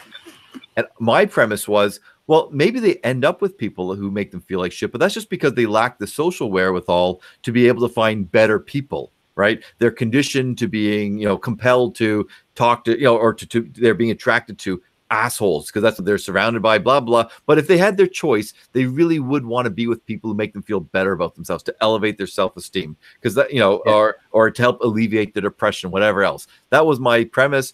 And when I did my research, I realized, nope, found the opposite. And I thought, like, how could this be? How could I be so wrong? Well, I didn't know there was a whole theory called self-verification. And it's counterintuitive, but this is one of the reasons that I believe people are irrational. I've got lots of examples of why people are irrational. Here's one of them. And it's totally rational in its irrationality. So if you have a friend, so whoever wrote that, if your friend has low self-esteem or they're depressed, it's the same thing, okay? And you're trying to tell them, hey, you're a good person, or people do like you, or if you go to this thing, people are going to accept you, or they just want to see you for a little bit because they haven't seen you for a while, and you're trying all these things that make so much sense to get them out of the house, okay? Well, if they have low self-esteem or depression, like I said, it's the same thing, but if they have depression on top of the low self-esteem, with the depression, everything that you suggest is probably technically good. We know that if you're depressed, number one way to feel better is exercise. All right, that's that'll get the oxygen pumping. It gets the serotonin going. That's great. But you know what? If someone's really depressed, it's like living with the flu without the fever. So to get somebody who's depressed, who feels like they got no energy, they're confused. They can't think straight. They can't make decisions. They feel shitty about themselves. But again, I'm going about that whole the flu part. Okay, physiologically, they have no energy. They're lethargic. Okay, or they're really agitated and they're burning up all their energy this way. Someone like that, tell them, oh, go exercise. Good luck with that. It's not going to work. Okay, but for the person with low self-esteem who has all maybe the energy in the world, the reason they're not going to go out and try to meet these other people or talk to friends that they already know or whatever is that, and here's the self-verification theory, they have this image of themselves as being a piece of shit, right? Yeah. And if you feel that you're a piece of shit, if this is somebody who feels that they're worthless, well, their life up until that point must have been pretty shitty. Nobody with a good upbringing and and good experiences in life feels like they're a piece of worthless piece of shit. They don't feel that way. So basically, their life has been full of shit and chaos. And I say this to people, okay? The flagpole in this tsunami or a hurricane of chaos and shit is their sense of self. That's the one thing throughout all the craziness that's happened in their life that they know. They are an expert on themselves. And what do they know about themselves? They are a worthless piece of shit who doesn't deserve self-esteem, who doesn't deserve to be respected, who doesn't deserve to be treated right. Suddenly you're coming in and saying, oh, no, no, no. What you think you know about yourself, the one thing that you think that you actually know in the world, the one constant in your whole life is wrong. Let go of that flagpole. Trust me / this tsunami. Let go and just, okay? That's the scariest goddamn thing in the world. Because again, their sense of self is the only thing that they know for sure. And you're going to tell them you don't even know that? Nothing is safe then. So this is the theory behind self-verification theory, that people, when they feel like shit or whatever, or if they feel like if they're good, if you have high self-esteem, you want to be with people who verify your image of being a good person. If you have low self-esteem, you want to be with people who verify your image of you being a shitty person. Because if I feel like shit and someone's telling me you're not shit, not only am I doing this, but also I'm wondering, what do they want from me? Yeah. What's their angle? They're trying to tell me that, you know, reality is not like it is. They must want something from me. Danger, danger. So that's a real tough sell. So I just went on this whole exposition of self-verification, and this guy wants to know how you help people like that. Well, I wish I mean, I know in theory how to do it. Okay. It's baby steps. And the one thing that I found in all the research that I was looking into when I was, you know, trying to prove my thesis, and in science, you never prove, you're supposed to disprove. Well, I did a good job. I disproved it completely because I didn't know about this other theory that was out there, the self-verification. What I found was this. Here's the thing. The only way to do it, again, is playing the long game. What they found was if someone's self-esteem is down here and you try to elevate it to here, you'll fail. If you try to elevate it to here, however, a tiny, tiny bit, they can do that. And then tiny bit and tiny bit. So again, slow, low be slow, take baby steps, and don't expect much. Be patient, because by the way, they're just waiting for you to slip up. That person who has a little stuff, right? They want you to, because they want you to verify, you know, their whole system of life that they've constructed. It's safer in my home, blah, blah, blah. So if I step out and an anvil drops from the sky, great. I've got evidence that I should have stayed at home. Now, of course, no anvils dropping from the sky, but having you be frustrated with them and they'll pick up on it. You roll your eyes, you sigh, you know, you're impatient a little bit, or anyone else is like that. Evidence that I'm worthless, evidence that I'm shitty, evidence that nobody likes me. Might as well go back in. So baby steps. All right. I got one more question from you from Democracy. Right. This is a little bit more long-winded, but I guess he asked this a while ago. Hey, I thought I'm the only one who gets to be long-winded, but go ahead. Not today, sir. All right. Okay, so with all the time I have working on Thanksgiving, I'm going to try to flesh out this idea in an email to you. I'll need more than a tweet can handle, and you are a fellow Peterson fan. I'm going to assume that you've seen both the major 2017 lecture series, Maps of Meaning and Personality and Its Transformations. Somewhere buried in his lectures, he talked about our use of bad language and how it maps to the holy shit, that's a big snake speech center of the brain that we share in common with primates. He called them guttural utterances, as they are more along the lines of I just stubbed my toe and let out a fuck versus the word fuck in a sentence as an adjective. Right. It's got me thinking about when we're growing up, how we use curse words, how using curse words was shunned, how they're even called curse words. Is this because using these words means using a lower part of our brain, reducing ourselves to the intelligence of levels of primates? We all know how there is an infinite number of uses for the word fuck. Using one word in place of many is reduced vocabulary. Does this go with reduced intelligence? Like in Idiocracy, how does Fuddruckers become butt fuckers? Interesting. And while I was struggling with cursing just as much as the next guy, I think this is something to address. Like cleaning out our rooms, we may need to clean out our mouths, which brings me back to our childhood. Does anyone in our generation wash their kid's mouth out with soap? From what I see, we record it on phones, think it's cute, and post it to Instagram. I'm just reminded of the anti-Trump video that was made using kids cursing. I think this would be an interesting topic to cover. All right. Thanksgiving was in the beginning, so that is an old tweet, right? Or an old message or whatever. Okay, so yeah, he mixed up a bunch of different things. So years ago, I was asked about this, like because I give a lot of media interviews. I might have mentioned this to you before. I stay current on a lot of the science because they ask me, like, tell us about this phenomenon.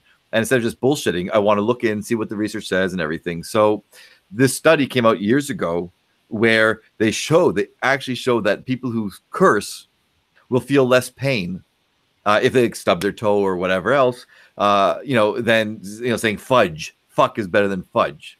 All right.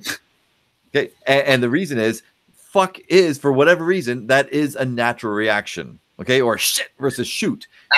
They say shoot, to say fudge, to say whatever else. You got to take that extra step to, oh, I am doing some socially constructed, or I'm following some social norm and blah, blah, blah. So so the way where he was going at first was correct. Then he started going in this weird direction, which maybe he's correct in this direction. I'll explain in a second, but I don't agree with it. So I think that the reason it reduces the pain is you are not because you're acting like a primate, but because your experience is consistent. Okay. If you're angry, you should feel anger and don't feel guilt around it. If you're hurt, express it. Right. So anytime that you have an inconsistent emotion, an emotion that is not perfectly aligned with how you really should feel, I believe that messes you up a bit. It trips you up a bit. It decreases your functioning. It's not just me saying that. Other experts in emotions say that. Okay. So many times. By the way, when we're scared, what do we do? When we're uncomfortable, what do we do? Fight, flight, or freeze. Okay, sorry. That's one of my infamous, there's a million different answers and you're right about that. But when you're uncomfortable with somebody and you're telling them a story that's really uncomfortable, but you want to share it, and either you're scared or you're sad or whatever, what emotion are you emitting sometimes when you're telling this story that's not consistent with how you're feeling? I actually don't know. Shame, embarrassment. But that is consistent with how you're feeling, maybe. All right. The one you're emitting? Oh, like giddiness. Yes, laughing, giggling, LOL. Yeah. Okay. And so, that can be a defense. It can help you kind of tell a story or whatever, so you don't get overwhelmed. But the fact is, and I do this with my patients, I go, you're not allowed to smile. You can't joke about something like that. I know you're doing it, but that's a defense. You're not fully processing your experience. So you might tell a story 100 times, but it's going to still be raw. It's going to be fresh because you never actually processed it. You didn't allow yourself to feel the anger or the sadness or the whatever else that you should have felt in that situation, right? And by the way, I'm not saying that you should cry at the drop of a hat. I use humor a lot of times, but I know what I'm doing and I know how I'm doing it, and it doesn't detract from my experience because I know it. Okay, so when you hit your toe or whatever, you go, fuck. Okay, if you're angry or whatever, you go, fuck. Okay, you're fully aligned with your actual experience. And that's good. It doesn't mean you're becoming dumber, right? You're being genuine. You're being true to yourself in that moment. Okay, so it's a good thing. Now, somebody uses fuck all the time in lieu of proper words, or they're stuck or whatever. They go fuck. Like that's just, that is dumbing things down, because you're not finding other ways to articulate yourself or to work on the problem of, I've got 5 thoughts in mind, I've got to work them out, I got to put this together. You're taking a shortcut. You're saying, like I do all the time, or okay. My okay, by the way, that comes from lecturing, because I'm always lecturing. Okay, I'm going like Mr. Okay. All right. So, or all right, that's a bad habit of mine. But for other things, when people say, and stuff like that, it's a bad habit, but most of us do it because we're thinking, and it just, and I've done it again right now. So if we do it too much, and if we aren't mindful of it, then I do think that we are not decreasing our intelligence, not going to cause brain damage, but we are reducing our effectiveness in communication. You know me, I speak really fast. And by the way, when I'm speaking with you like this, I get all excited and ramped up. I'm still going only half speed or a quarter speed. Okay. I had to work really hard on that to slow myself down, because I recognize, here's an interesting thing. Let's go. Here's what I'm going to take his question and modify it a little bit, as I'm wont to do. When people talk fast, fast talkers, I tell them, I say, look, you're not even talking fast compared to me. I talk really, really fast. But with you, I'm talking much slower. Yeah. And I tell them that. And I say, here's your challenge. So anyone listening right now who's a fast talker, here's what I want you to try to do. Monitor yourself for the next couple of days and intentionally talk slower. If you live with somebody or if you have friends that you know, continue to talk slow and see if anybody actually notices. That's like you or me, Kyle. If we were shave off our beard and mustache, we're so narcissistic. We think people are going to notice. A lot of people, they're knowing something's different, but they can't quite put their finger on it.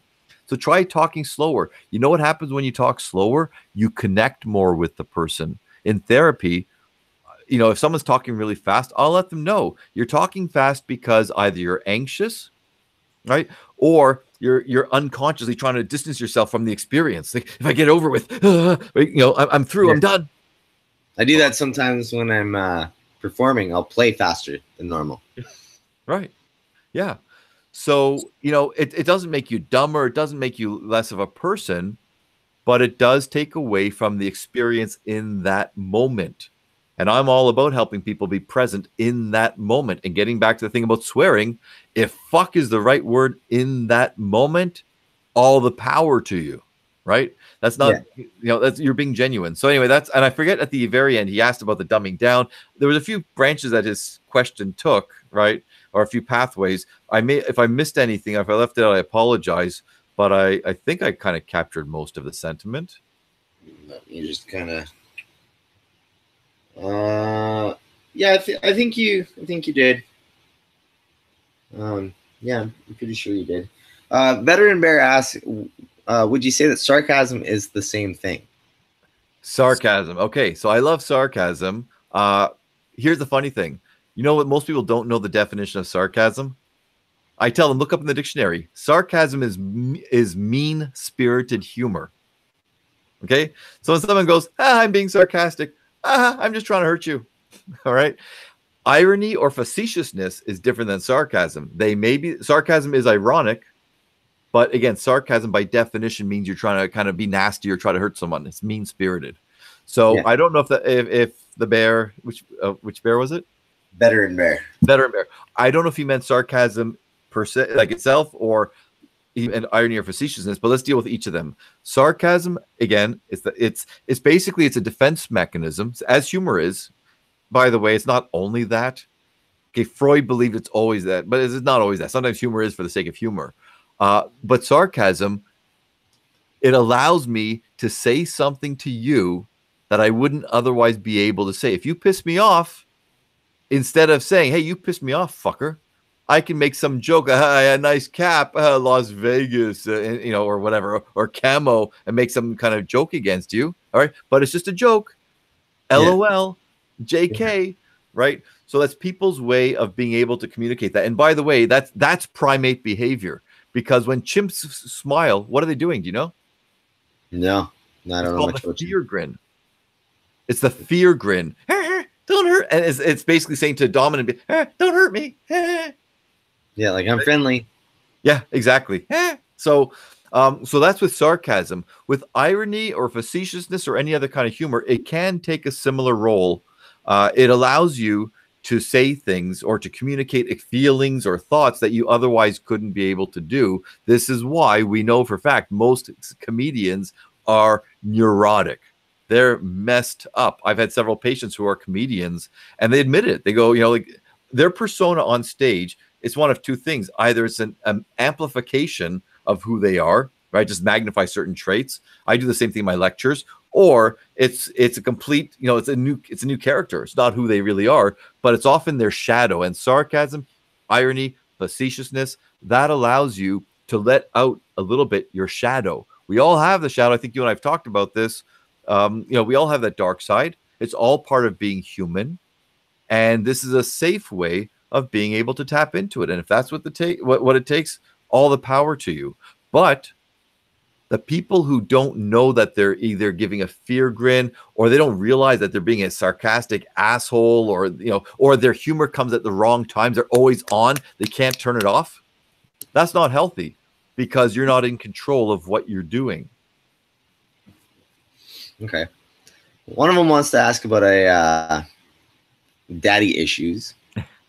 Wants to ask something about daddy issues. So I'm And telling her. who is that? Sorry, who's asking? It's Farah Safi. Okay. She hasn't asked yet. She said she's too embarrassed. So Oh. I'm telling her to do it. I'm going to give her a second to, do so. In the meantime, Veteran Bear said his question about sarcasm being the same thing was related to his depressed person's question. A depressed person being sarcastic? Yeah, I'm not entirely sure how that's related. So maybe if Veteran could ask about that connection in maybe a little bit more clear way, and we can address it. Yeah, because if he doesn't, I got a whole tangent I can go down with regard to that, but that's a whole other thing. So I don't go there. Is the other person might come up with her question or her daddy issue thing. Yeah, I could have been really creepy with her question, but I'm gonna refrain. See, that would be humor, right? That would be humor in that case. And I know exactly what I'm doing when I say certain things or whatever. I know why I'm doing it. Now in the past, sorry. Actually, since I got you here, Yeah. this whole daddy thing, because I gotta say, like, there's the one time I don't want to hear that is when I'm getting busy. Why is that a thing? Why is the daddy issue a thing? Yeah, like when they're when you're hooking up with somebody and they're like, "Oh, daddy," why is that a thing? Why? Like that is like the loving is so good. Gotta call him daddy. Yeah, no, I would say today especially, many of the people who do say daddy or whatever, there's no deeper meaning than this is what they've seen. It's become a bit of a norm, okay, for a lot of people, just because of the influence of social media or whatever. Historically, the people who actually say that, I mean, really, it's pathological, all right, in many ways. Let me look at a couple of ways. In one way, somebody could argue that it's not pathological, it's loving, because my daddy's the most important person in me and I want to show my love to you or blah blah. But it is pathological because the love for your father should be very different from the love for your lover. All right. So to equate the two, that's disturbing. Now, if you do it as a joke, not during sex time, but during sex, that's not so silly. Okay, not during sex. During sex, that's one thing. If you guys do it, let's say having breakfast or whatever, hey daddy or whatever else, and it becomes a bit of a term of endearment, it could be okay. I'm going to get to the pathological part in a second. It might be, but during sex, truly, really, if that's your natural inclination to call someone daddy during sex, you're not rehearsing it, it's not become an affectation, but you really feel you need to say that, that's not normal. You should not have those sexual urges for your father when you're an adult or a teen. As a child, it makes more sense. It's a developmental thing. Freud was quasi right. He was a little bit right. He had some of the right pieces, but not all. Okay, I don't want to give much credence to his Oedipal complex. There's a lot of problem with that. Okay, but in any event, so for a lot of people, here's the sad thing. Okay, and it doesn't have to be sexual. It doesn't. But the pathology is that this person had a bad relationship with their father.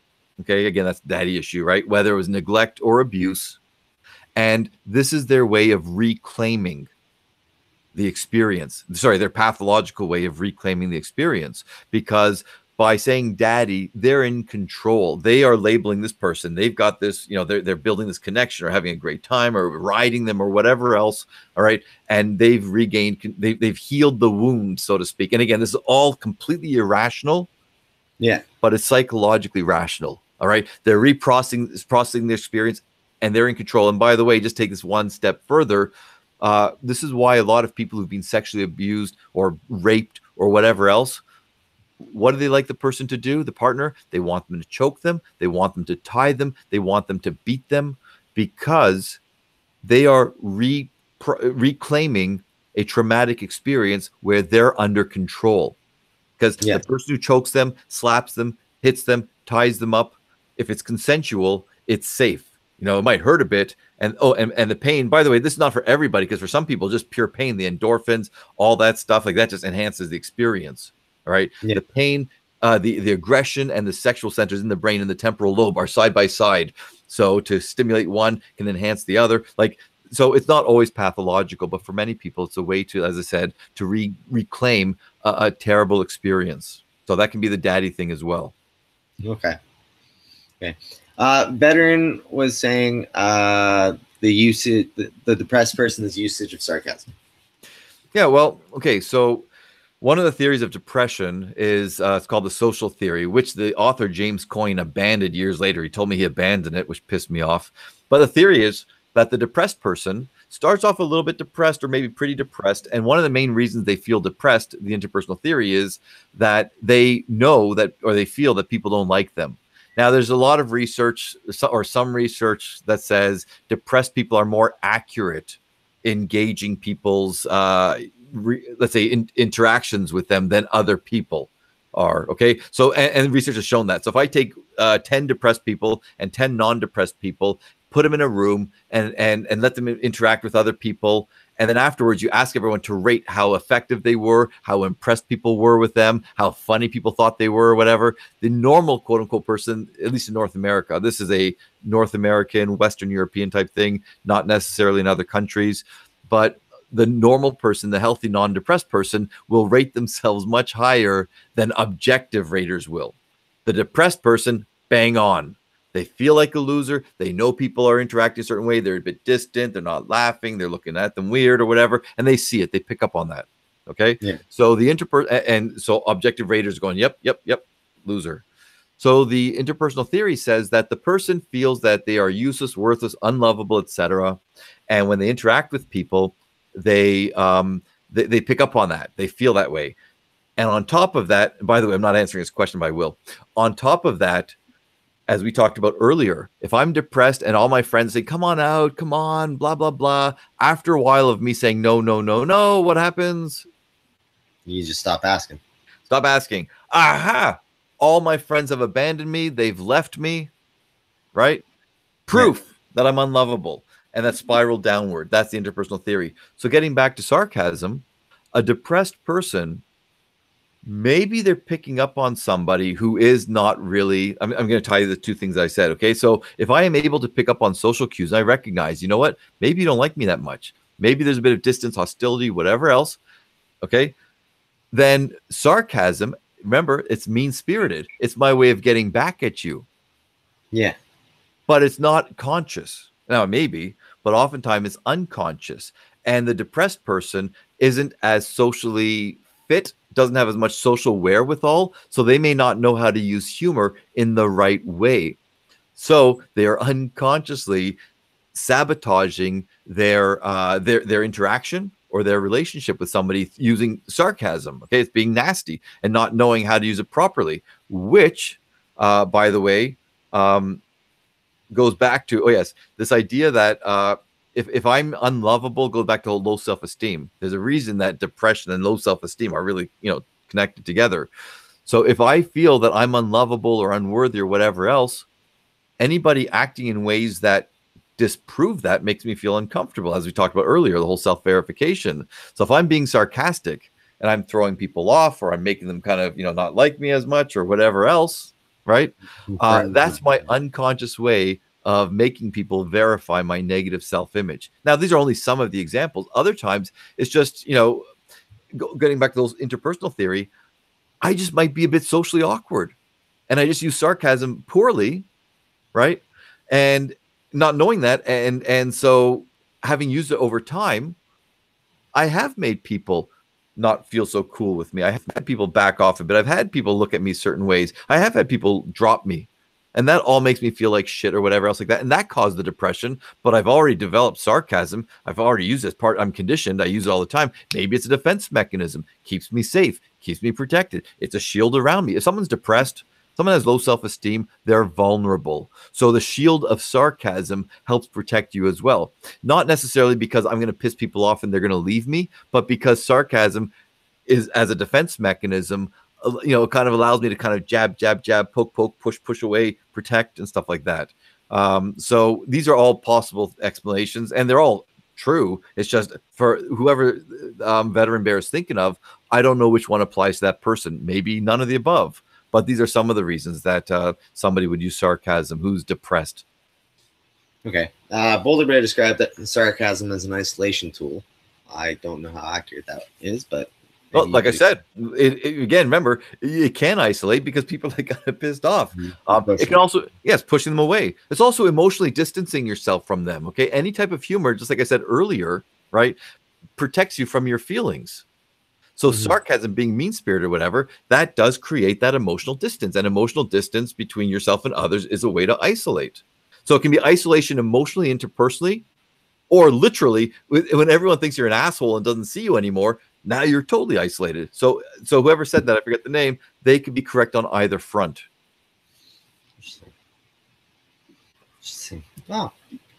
Let's see. Anybody else have any more questions? Because I'm not quite sure where to go with that. I answered it, so fuck him. Right? And I praised him. I praised him even. I told him he was right. What more does he want? Jeez. Who is it again? What's his name? Boulder Bear. Polar Bear? Boulder Bear? Oh, Boulder Bear. That's the one who said the isolation tool. Yeah, yeah. Okay, so I'm praising your Boulder Bear. Between two people here, Veteran Bear and Boulder Bear. Oh. There was a thing that I wanted to talk. I want to talk to you in another one of these about the shadow. Oh God, yeah, one of my favorite topics. I referenced it 3 times today with 3 different patients. So yeah, the shadow's always a big thing in the work that's something that I would really like to delve into. Maybe over the course of several things we can really delve into it. Really, you can just take us from the ground and work our way up. Yep. Next time. Yeah, you see how reverse psychology works. You see how that's why I'm a psychologist. I tell people I want to go have dinner, whatever else, and then they flood with questions just to torture me. You assholes.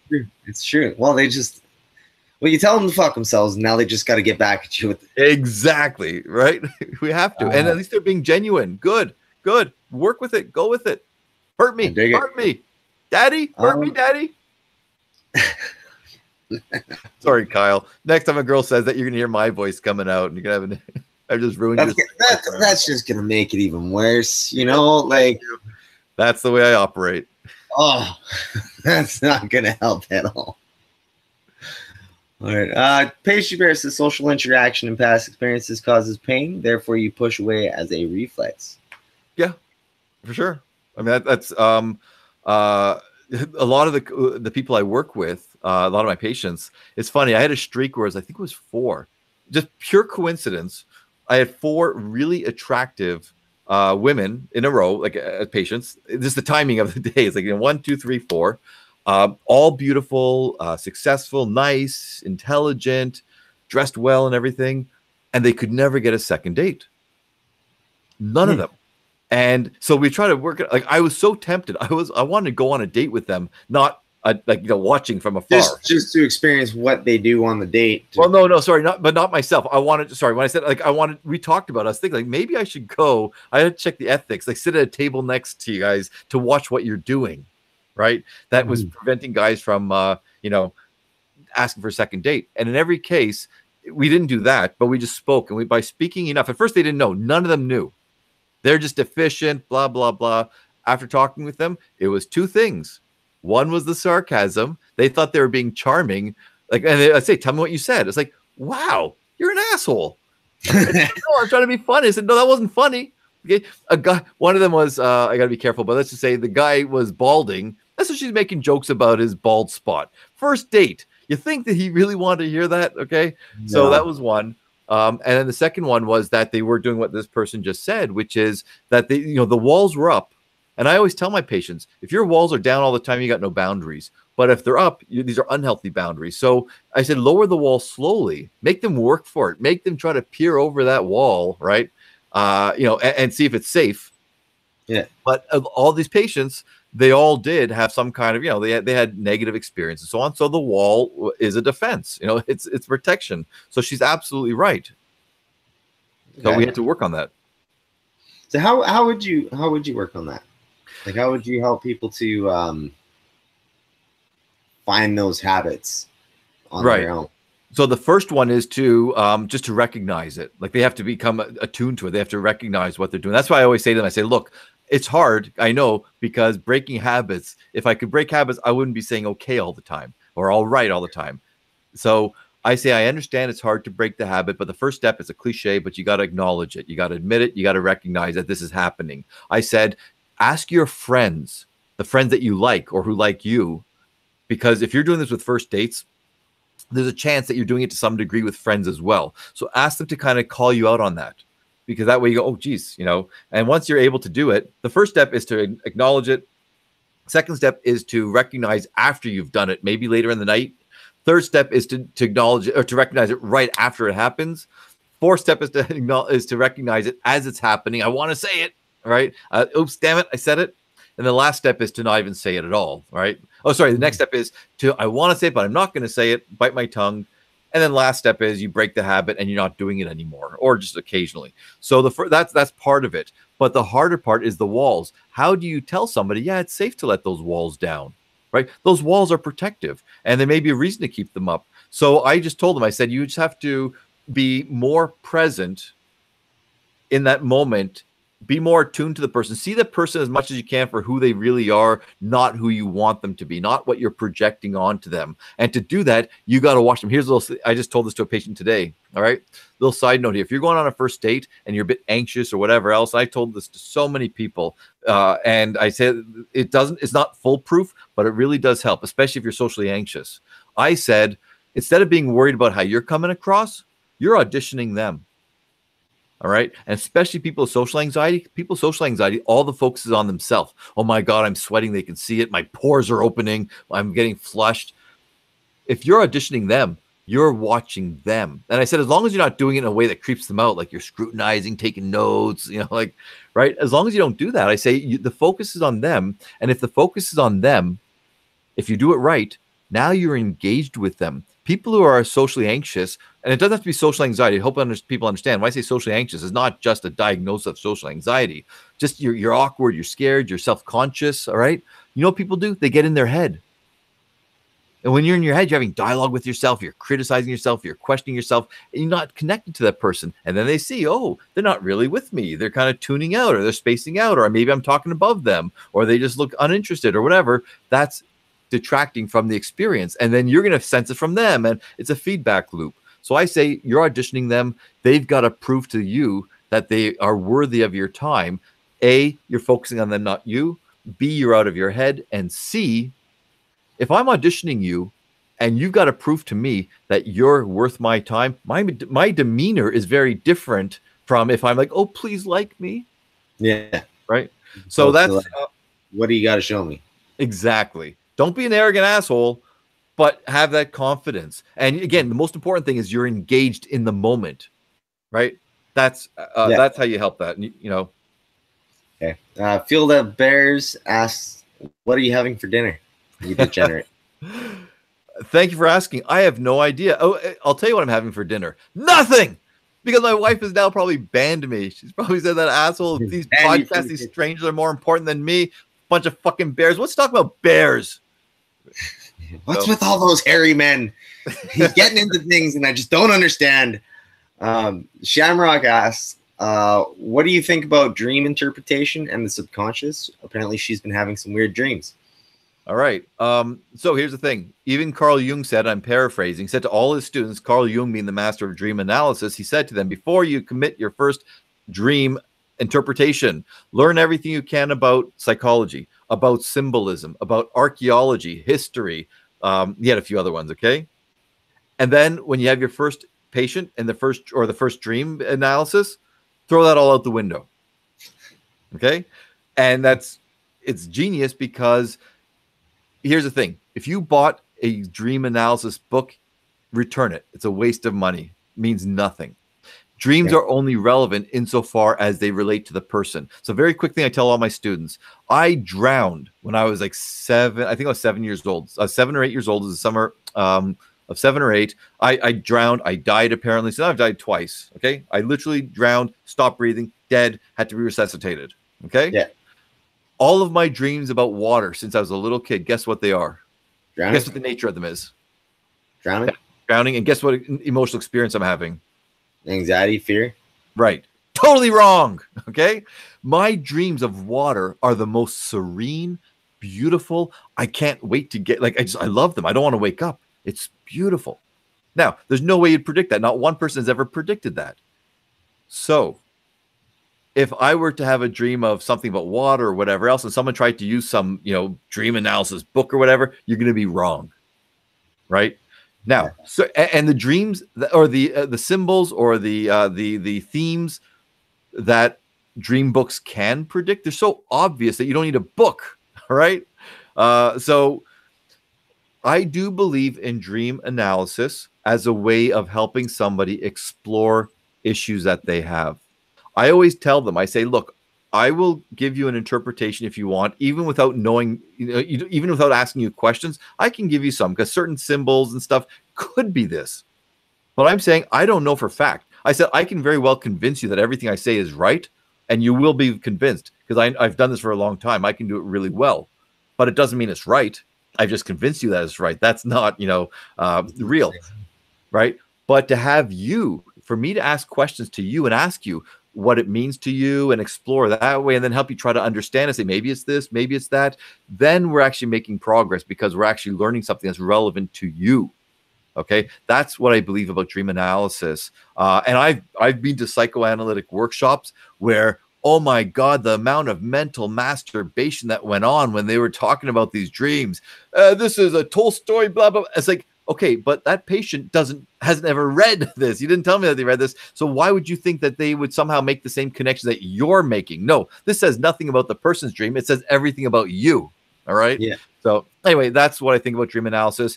And if somebody ever wants to, or if you, Kyle, ever want to share a dream, not tonight, because I'm dreaming of food right now, but if they ever want to drop a dream on us, I'd be happy. But it has to be where they have to, again, I have to ask questions, or I'll interpret it, giving what I think with the understanding that I know nothing about you, so I could be completely off.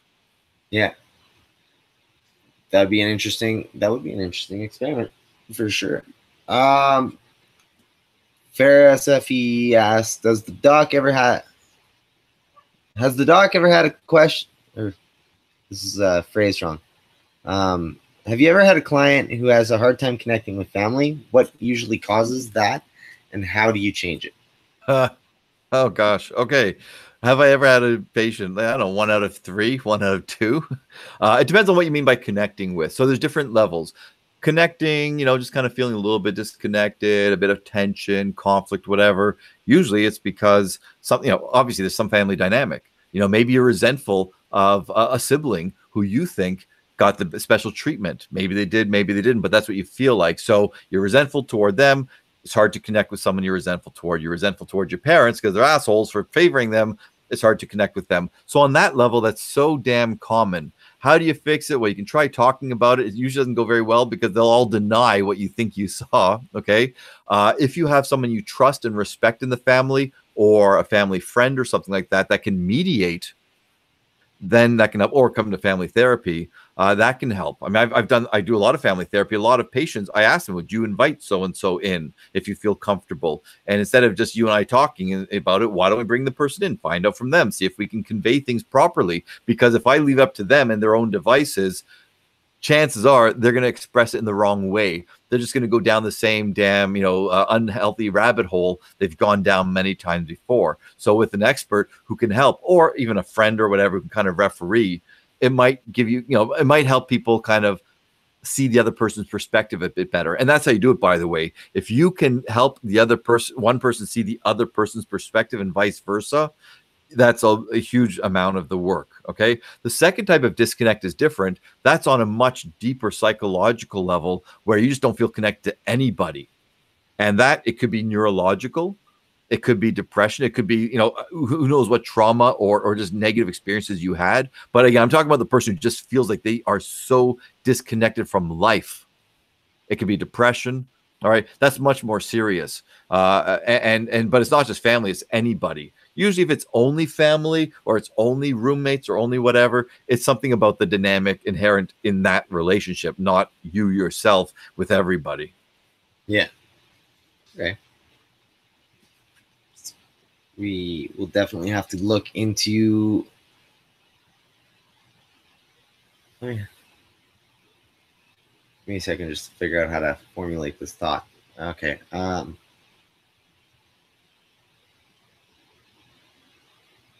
lost it. Never mind. Okay. I hate it when that happens. You have a train of thought and it just derails and then vanishes. I guess we will ask one more, and we've been at this Like about 20 questions ago. Jeez. Okay, go ahead. I like, and by the way, as much as I'm being sarcastic, all right, I'm actually being facetious, not sarcastic. I'm being ironic, not sarcastic in a negative way. Otherwise, just so people know, I'm in control of my thoughts, my feelings, and my behaviors. So if I really, really needed to go, by the way, my wife will, that I'm not joking about my wife, she'll be pissed, okay? But I'm a selfish asshole. I'm having fun with this. So if I wasn't enjoying this, or if I wanted to leave, I would have left. So somebody who's being sarcastic or whatever, that would be passive aggressive. They'd make some joke, oh yeah, well, blah, blah, blah. And they're really hoping the other person will understand their experience. They go, okay, sorry, we should let you go. Oh, why can't you read my mind? You're an asshole. Yeah, sarcasm. Okay. So I want people to know. Well, given that you've been back like 4 or 5 times now, I figured you enjoy being here. There was a question you were going to ask, and the thought that I just had to do with ideology, and then it's gone again. Dumbass.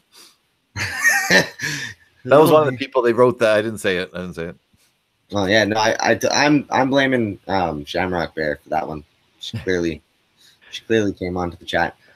I am actually going to let you go because I do have to eat myself, and not like my physical self. Yeah, cannibalism, pretty cool, very erotic. But I would like to do next week if you have the time. Yeah, we've got to find a different day because next week I'm teaching on Tuesday, Thursday nights, my psychological disorders class. So either it'd be later at night or on a different day. We'll talk. You and I will talk. And, yeah, we can talk. That'll work. I really want to get into this discussion about the shadow. Oh, yeah. Depths of human depravity. Yeah, well, get a few drinks in me, and you'll hear some of the Doc's human depravity that normally can't be told. All right, we'll have a drinking night. All right.